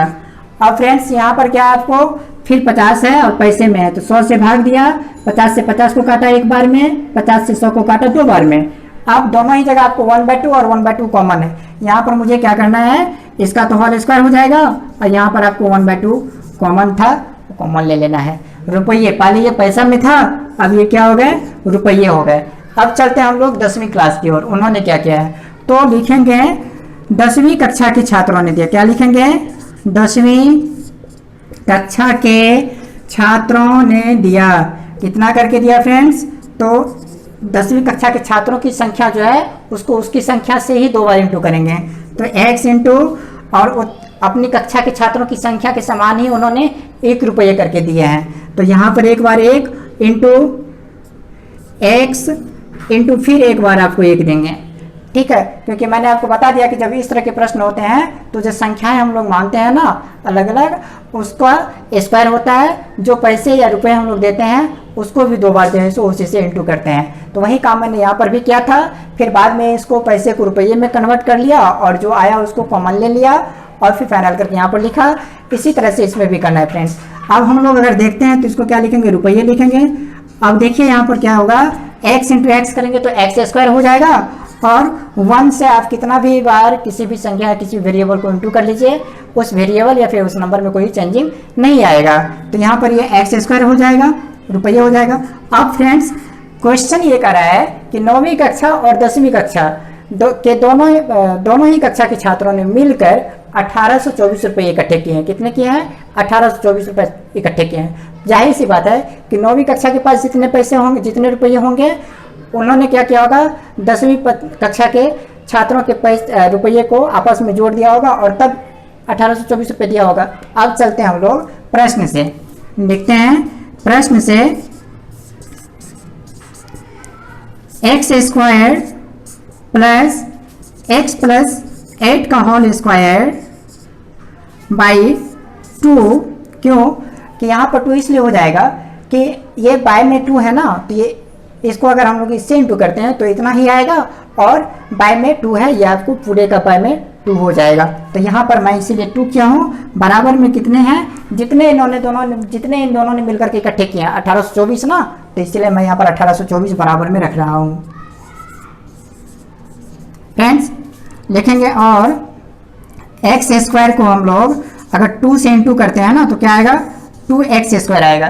क्यों आएगा, इसके बाय में तो कुछ नहीं है, 1 लेते हैं, 1 और 2 का अगर हम लोग एलसीएम निकालें तो 2 आएगा। अब 1 से 2 को डिवाइड करेंगे तो 2 आएगा, 2 से एक्स स्क्वायर को इंटू करेंगे तो 2x स्क्वायर आएगा। मैंने यहाँ पर 1 नहीं किया क्योंकि बहुत बार कर चुका हूँ, तो इसकी वजह से मैंने यहाँ पर किया नहीं। मैं आज आप लोगों को डायरेक्ट क्रॉस वाइज करके बताता हूँ। यहाँ पर अगर 1 है तो 1 से इसको इंटू कर दिया जाएगा, तो इसमें कोई चेंजिंग नहीं होगा। लेकिन यहाँ पर एक्स स्क्वायर है, इसको क्रॉस वाइज करके 2 से इंटू किया, यहाँ पर चेंजिंग हो गया और 2x स्क्वायर मैंने यहाँ पर ले लिया। फ्रेंड्स अब चलते हैं हम लोग इसका काम करते हैं। ये क्या है आपको, x प्लस 8 का होल स्क्वायर ना, मतलब a प्लस बी का होल स्क्वायर, जिसमें आपको a x है और b 8 है। अगर हम लोग a प्लस बी का होल स्क्वायर को फॉलो करते हैं तो उसका फॉर्मूला क्या होता है, a square plus 2ab plus b square.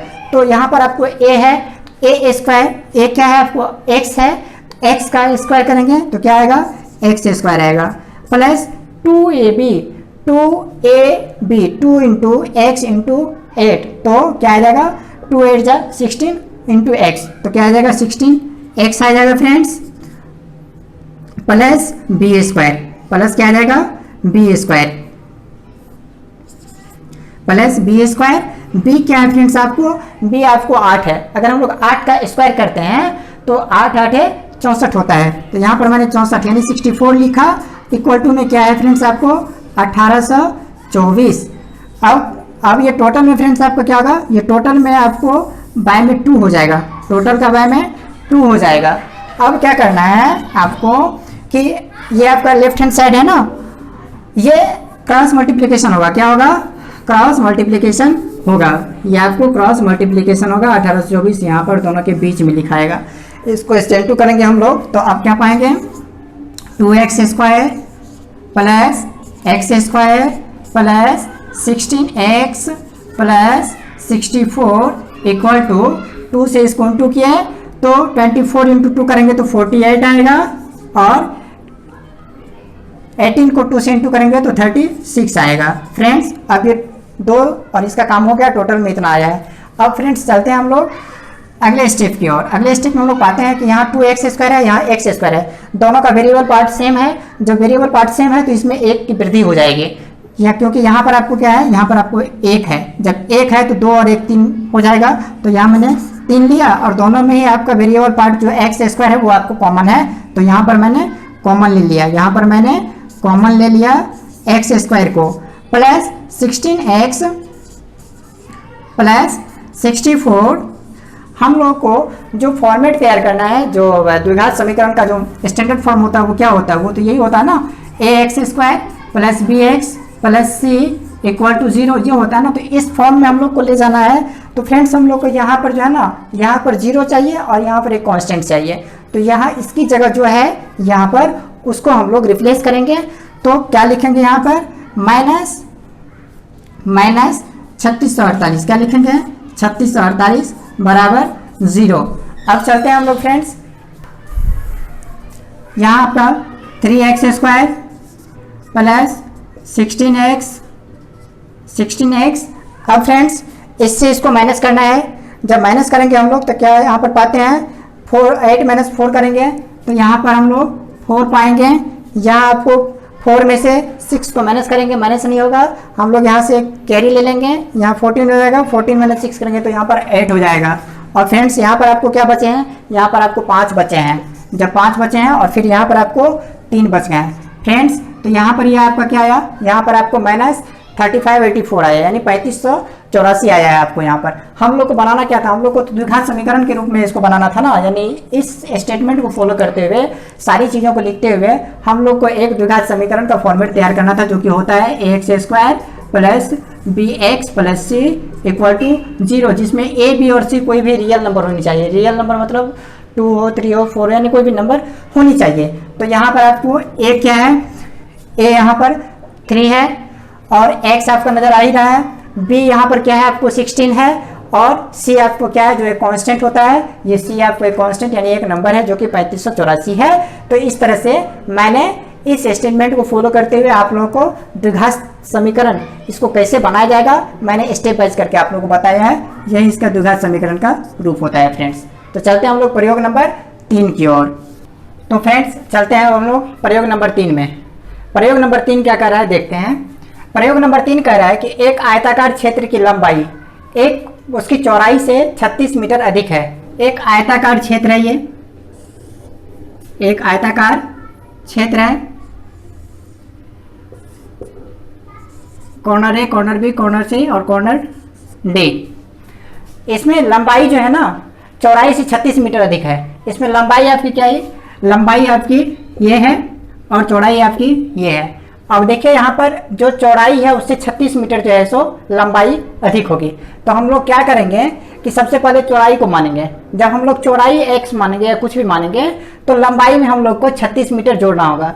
अगर हम लोग लंबाई मान लेंगे तो चौड़ाई में क्या होगा, चौड़ाई से हम लोगों को 36 मीटर जो है माइनस करना पड़ेगा।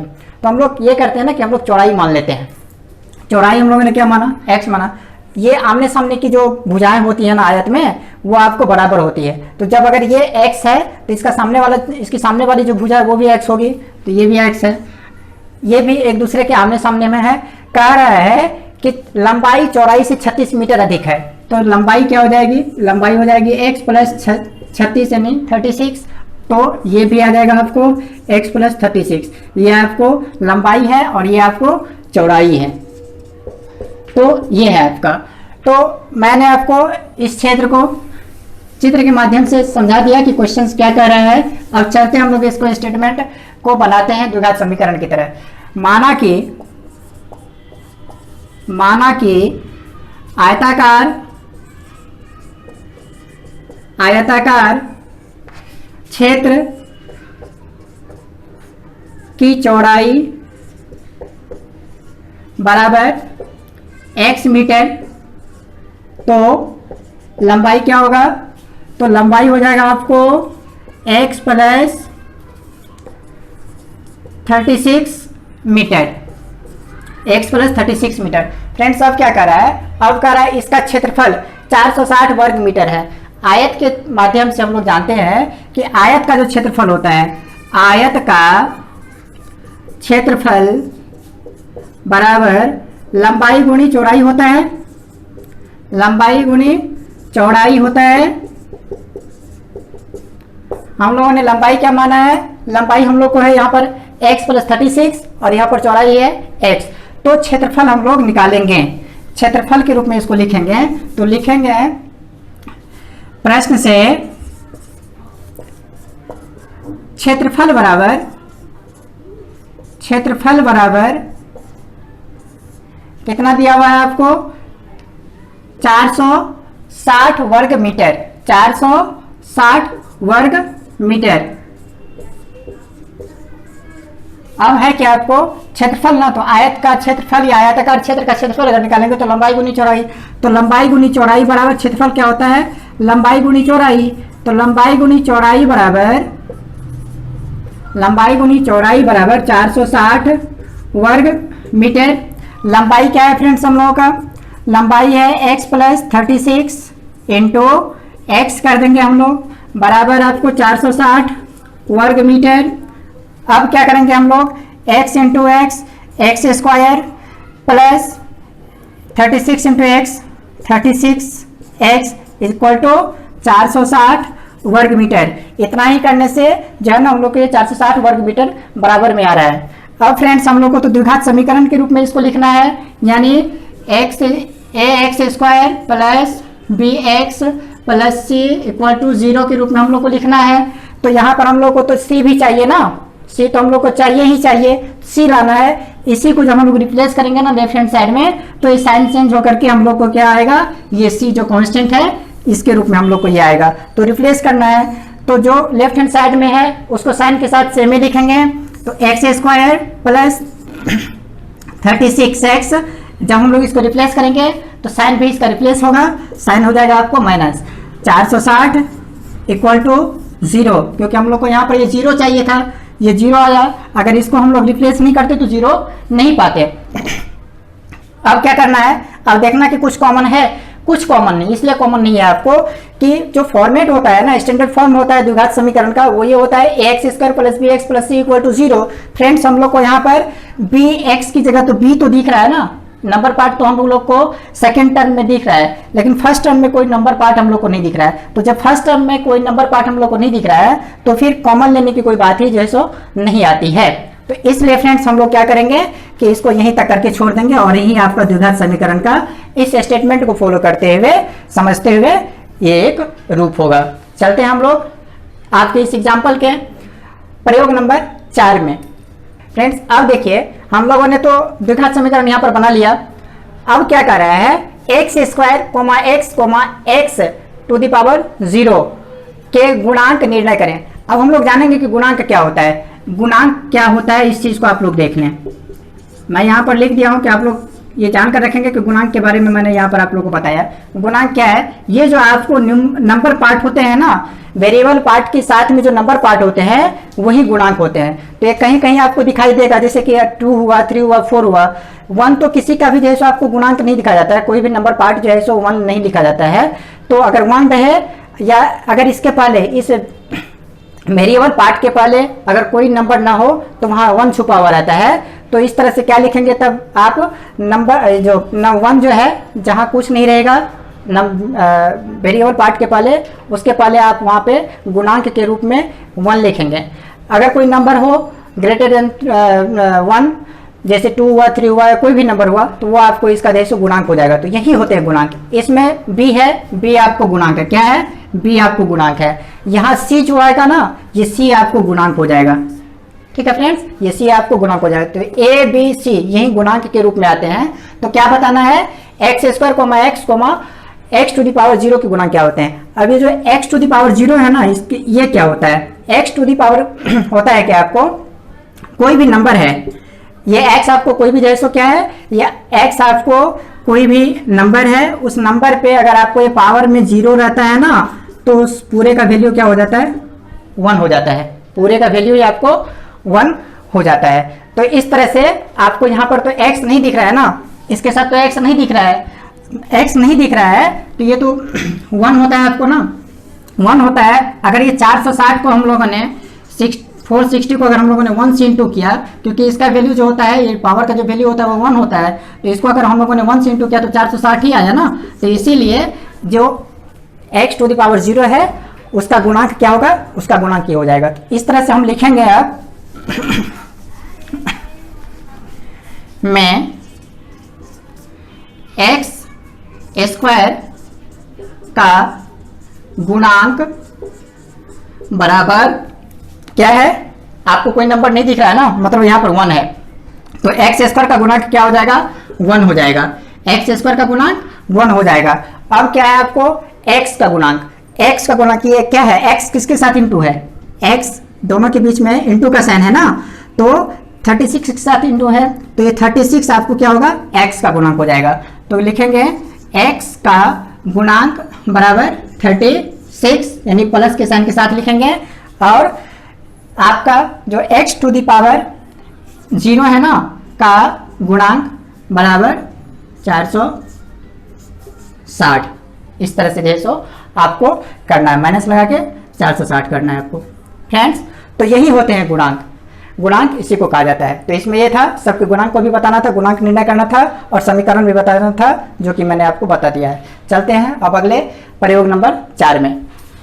ठीक है फ्रेंड्स, अब हम लोग चलते हैं क्वेश्चन प्रयोग नंबर 4 की तरफ। प्रयोग नंबर 4 आपका कह रहा है कि एक आयताकार क्षेत्र की लंबाई चौड़ाई से 2 अधिक है। यदि क्षेत्रफल 24 वर्ग मीटर हो तो एक चरयुक्त द्विघात समीकरण का निर्माण करें। पिछले क्वेश्चन में क्या था, द्विघात समीकरण का निर्माण भी करना था और उसमें एक्स स्क्वायर एक्स और एक्स टू द पावर 0 का आपको क्या निकालना था, गुणांक निकालना था। लेकिन इसमें केवल एक द्विघात समीकरण का निर्माण करना है। वो आपका एग्जाम्पल में सोल्व किया हुआ भी था, उसको मैंने समझाया, और ये आपको सोल्व किया हुआ नहीं है, मैं इसको सोल्व कर रहा हूँ। फ्रेंड्स होता क्या है ना कि जो चीज़ें नहीं मालूम रहती उसको मान लेना पड़ता है। अगर इसमें से दो में से कोई भी चीज़ अगर हम लोग मान लेते हैं तो एक चीज़ हम लोग को आसानी से मालूम चल जाएगा। तो जैसा कि मैंने आप लोग को पिछला प्रयोग जो करवाया है उसी के हिसाब से मैं इसको करवा रहा हूँ। उसमें भी मैंने आपको चौड़ाई माना था, इसमें भी मैं चौड़ाई ही मानूंगा ताकि ये सम भी आपको समझ में आए और पिछले सम का भी रिवीजन आपको हो सके। तो फ्रेंड्स माना कि आयताकार क्षेत्र का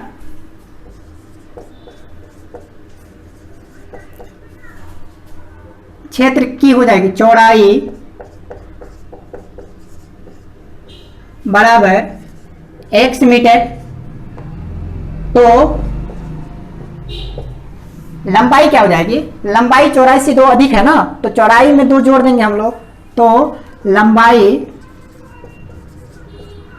बराबर x प्लस 2। यहाँ हम लोग को मीटर वीटर कुछ नहीं दिया हुआ, इसीलिए यहाँ पर मैंने मीटर वीटर कुछ नहीं लिखा, जबकि मैं पिछले समय मीटर वगैरह कुछ लिखा था। अब क्या कर रहा है, अब कह रहा है प्रश्न से क्षेत्रफल यानी आयताकार क्षेत्र जो है ना उसका क्षेत्रफल हम लोग को दिया हुआ है। तो लिखेंगे आयताकार क्षेत्र का क्षेत्रफल, आयताकार क्षेत्र का क्षेत्रफल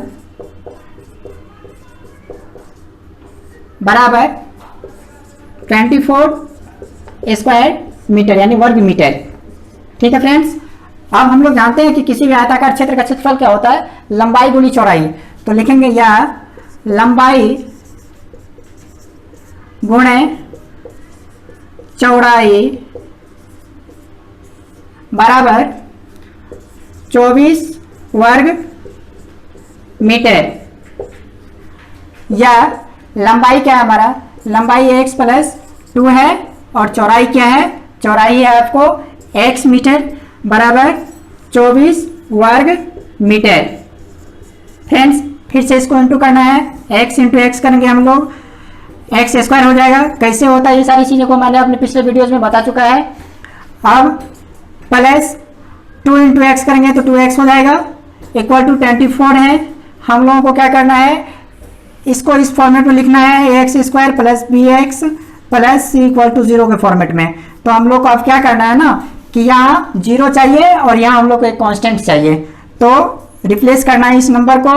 तो एक्स स्क्वायर प्लस 2x, इसको रिप्लेस करेंगे साइन भी चेंज हो जाएगा, तो यहाँ आएगा -24 इक्वल टू 0। ये हम लोग का क्या बना, ये हम लोग का एक द्विघात समीकरण यानी ax square plus bx plus c equal to 0 का एक रूप बन गया। तो यही हम लोग को द्विघात समीकरण बनाना था। इसको फॉलो करते हुए चलते हैं हम लोग अगले प्रयोग नंबर 5 में। फ्रेंड्स चलते हैं हम लोग इसको सोल्व करते हैं। है क्या, x³ minus 4x square minus x plus 1 equal to x plus 2 का होल क्यूब।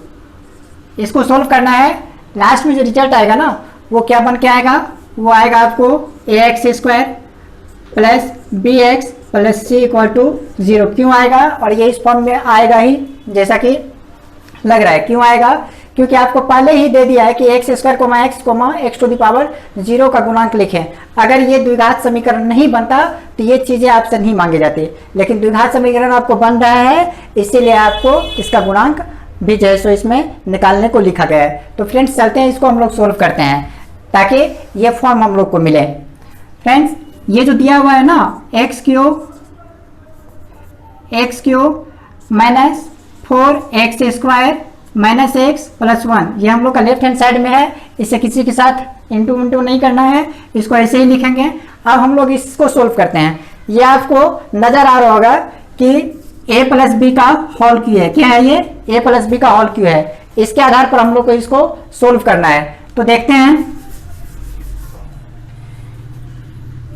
हम लोगों ने फॉर्मूला क्या लिखवाया है, a³ plus b³ plus 3ab into a plus b, एक तो ये लिखवाया है और एक फॉर्मूला लिखवाया है a cube plus 3a² b plus 3ab² plus b cube, ऐसा एक फॉर्मूला लिखवाया है। मैं फिलहाल पहले इसको जैसे यूज़ करूँगा, इसको यूज़ नहीं करूँगा, तो मैं इसे इरेज कर दे रहा हूँ, मैं इसको यूज़ कर रहा हूँ इसकी जगह। ए क्या है आपको, ए है एक्स, ए की जगह एक्स है तो एक्स का क्यू करेंगे तो एक्स क्यू हो जाएगा, plus 3a² b plus 3a² b. A आपका एक्स है तो एक्स का स्क्वायर हो जाएगा, यहाँ सबसे पहले मैंने स्क्वायर ले लिया। अब क्या करा है आपको, 3b है ना, तो 3b क्या है आपको 2, तो 3 इंटू 2 करेंगे तो क्या हो जाएगा 6 आ जाएगा, 6 x square plus 3ab², 3ab तो 3 इंटू ए तो 3x हो जाएगा, और b क्या है आपको 2 है तो 4 आ जाएगा, 4 आ जाएगा तो 3 इंटू 4 यानी 12 आ जाएगा, यह आपका 12x आ जाएगा। अब है आपको प्लस बी क्यू, b है आपका 2 तो b का अगर क्यू करेंगे यानी 2 का क्यू करेंगे तो यह आपका 8 हो जाएगा। फ्रेंड्स अब सबको रिप्लेस करेंगे हम लोग, रिप्लेस करते हैं। अब मैं आपको इसको इरेज कर दे रहा हूं, x cube minus 4x² minus x plus 1, इस सारे को रिप्लेस करता हूं, इसका साइन प्लस है, रिप्लेस हो रहा है, साइड चेंज हो रहा है तो यहाँ पर साइन भी चेंज हो जाएगा, प्लस से माइनस में हो जाएगा तो ये माइनस एक्स क्यू हो जाएगा। ये भी आपको प्लस में है, साइन चेंज होगा, साइन माइनस हो जाएगा, माइनस 6x² हो जाएगा।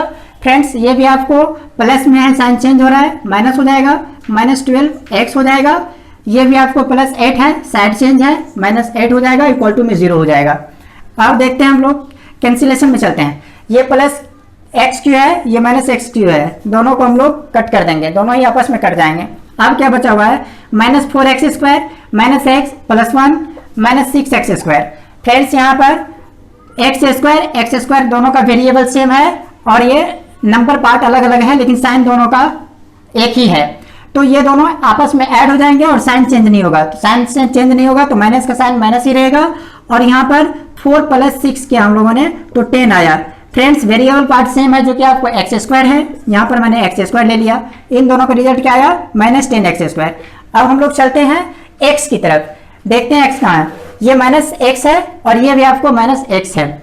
इसका जो आपको नंबर पार्ट है ये 12 है और ये इसका नंबर पार्ट कुछ नहीं है, मतलब 1 है। हम लोग इस एक दूसरे को जोड़ेंगे आपस में, यहाँ आपको 12x है और यहाँ 1x है, दोनों में ऐड होकर के क्या हो जाएगा, दोनों ही आपको 13x हो जाएगा। अब x का भी काम हो गया। अब चलते हैं हम लोग नंबर पार्ट पे, नंबर पार्ट चलते हैं, यहाँ प्लस 1 है और यहाँ आपको माइनस 8 है। प्लस 1 और माइनस 8 को अगर हम लोग सोल्व करेंगे तो क्या पाएंगे, माइनस 7 पाएंगे, इक्वल टू में 0 पाएंगे। Friends plus x Q minus x Q को कैंसिल कर दिया, माइनस 4x² की तरह जो इसका वेरिएबल है x², इस x² की तरह कोई भी टर्म ढूंढा, यहाँ पर एक टर्म मिला माइनस 6x²। वेरिएबल सेम होने के कारण, अगर वेरिएबल सेम हो ना तो आपको नंबर पार्ट कुछ भी हो वो ऐड होगा ही होगा, अगर साइन एक दूसरे को उल्टा ना हो। यहाँ साइन नेगेटिव है, यहाँ भी साइन नेगेटिव है, दोनों ऐड जाएगा, साइन चेंज नहीं होगा। इसको सोल्व करके मैंने यहाँ पर लिखा है माइनस 10x²। अब हम लोगों ने इसका काम किया है माइनस x और minus 12x 13x, minus 13x लिया यहाँ पर फ्रेंड्स आपको जो c आएगा ना वो आपको है प्लस 1 और ये है आपको माइनस 8, तो प्लस और माइनस में आएगा, इसीलिए मैंने 8 से 1 को माइनस किया है, तो क्या आया 7। इसका साइन आपको माइनस था इसीलिए यहाँ पर माइनस का साइन लिया है। अब देखते हैं हम लोग कि ये आपको x² plus bx plus c के फॉर्म में आता है कि नहीं, ये तो पहले डिसाइड हो चुका कि इस फॉर्म में आएगा ही। अब क्या करना है, हम लोग को साइन कॉमन ले लेना है, साइन कॉमन ले लेना है क्योंकि लिखना तो इस फॉर्म में है ना, तो ये तो आपको पॉजिटिव है, यहाँ तो अगर इस तरह से छोड़ देते हैं हम लोग तो निगेटिव आ जा रहा है, निगेटिव साइन को हम लोग कॉमन ले लेते हैं। साइन को कॉमन ले लिया हम लोगों ने, 10x² चूंकि प्लस माइनस ये आना चाहिए ना, ये आ चुका है। फिर यहाँ पर हम लोगों ने प्लस लिया माइनस लिया 13, माइनस 13x लिया, क्यों कि माइनस इंटू माइनस, यहाँ पे माइनस ही आना चाहिए, तो माइनस आना चाहिए, तो अब इसको हम लोग प्लस कर देंगे ताकि यहाँ पर माइनस आए, तो प्लस इंटू माइनस, यहाँ पर माइनस आ गया। अब फ्रेंड्स हम लोग यहाँ क्या है, साइन माइनस है, मैंने पहले ही साइन को माइनस ले लिया है, यहाँ पर भी माइनस ही होना चाहिए, तो अंदर में हम लोग को प्लस का साइन लेना होगा। प्लस का साइन लिया हम लोगों ने, तो यहाँ प्लस माइनस इंटू प्लस, यहाँ पर माइनस आ जाएगा, ये आपका -7 हो गया इक्वल टू 0। अब ये साइन क्या होगा, इस साइन का कोई वैल्यू नहीं रह गया, क्योंकि ये इसके साथ इंटू है, क्या है, ये इसके साथ इंटू है, इसके साथ ये डिवाइड हो जाएगा, तो ये साइन ऐसे ही कैंसिल हो जाएगा, यानी डिलीट हो जाएगा। तो ये साइन अब अगले टर्म में, अगले प्रोसेस में नहीं रह जाएगा। तो ये आपको क्या आ जाएगा, 10x² plus 13x plus 7 equal to 0, जो कि द्विघात समीकरण का जो स्टैंडर्ड फॉर्म होता है उसको फॉलो करता है। अब हम लोग को जानना है कि x² x का गुणांक क्या है। मैं लिखूंगा, मैं x² का गुणांक, x² को किससे गुणा किया गया है, x² को 10 से गुणा किया गया ना, 10 से गुणा किया है ना, तो इसीलिए x² का गुणांक क्या हो जाएगा, x² का गुणांक आपको 10 हो जाएगा, और x का गुणांक x को किसके साथ इंटू किया गया है, 13 के साथ, यानी 13 के साथ ना, तो ये आपका 13 हो जाएगा प्लस 13, और इसको किसके साथ इंटू किया गया है, ये जो x है इसका तो मैंने बता दिया कि x⁻0 का जो वैल्यू होता है वो क्या होता है, तो इसमें x⁻0 का जो गुणांक हो जाएगा वो आपको +7 हो जाएगा। तो फ्रेंड्स, ये था आपका आखिरी प्रयोग नंबर 5।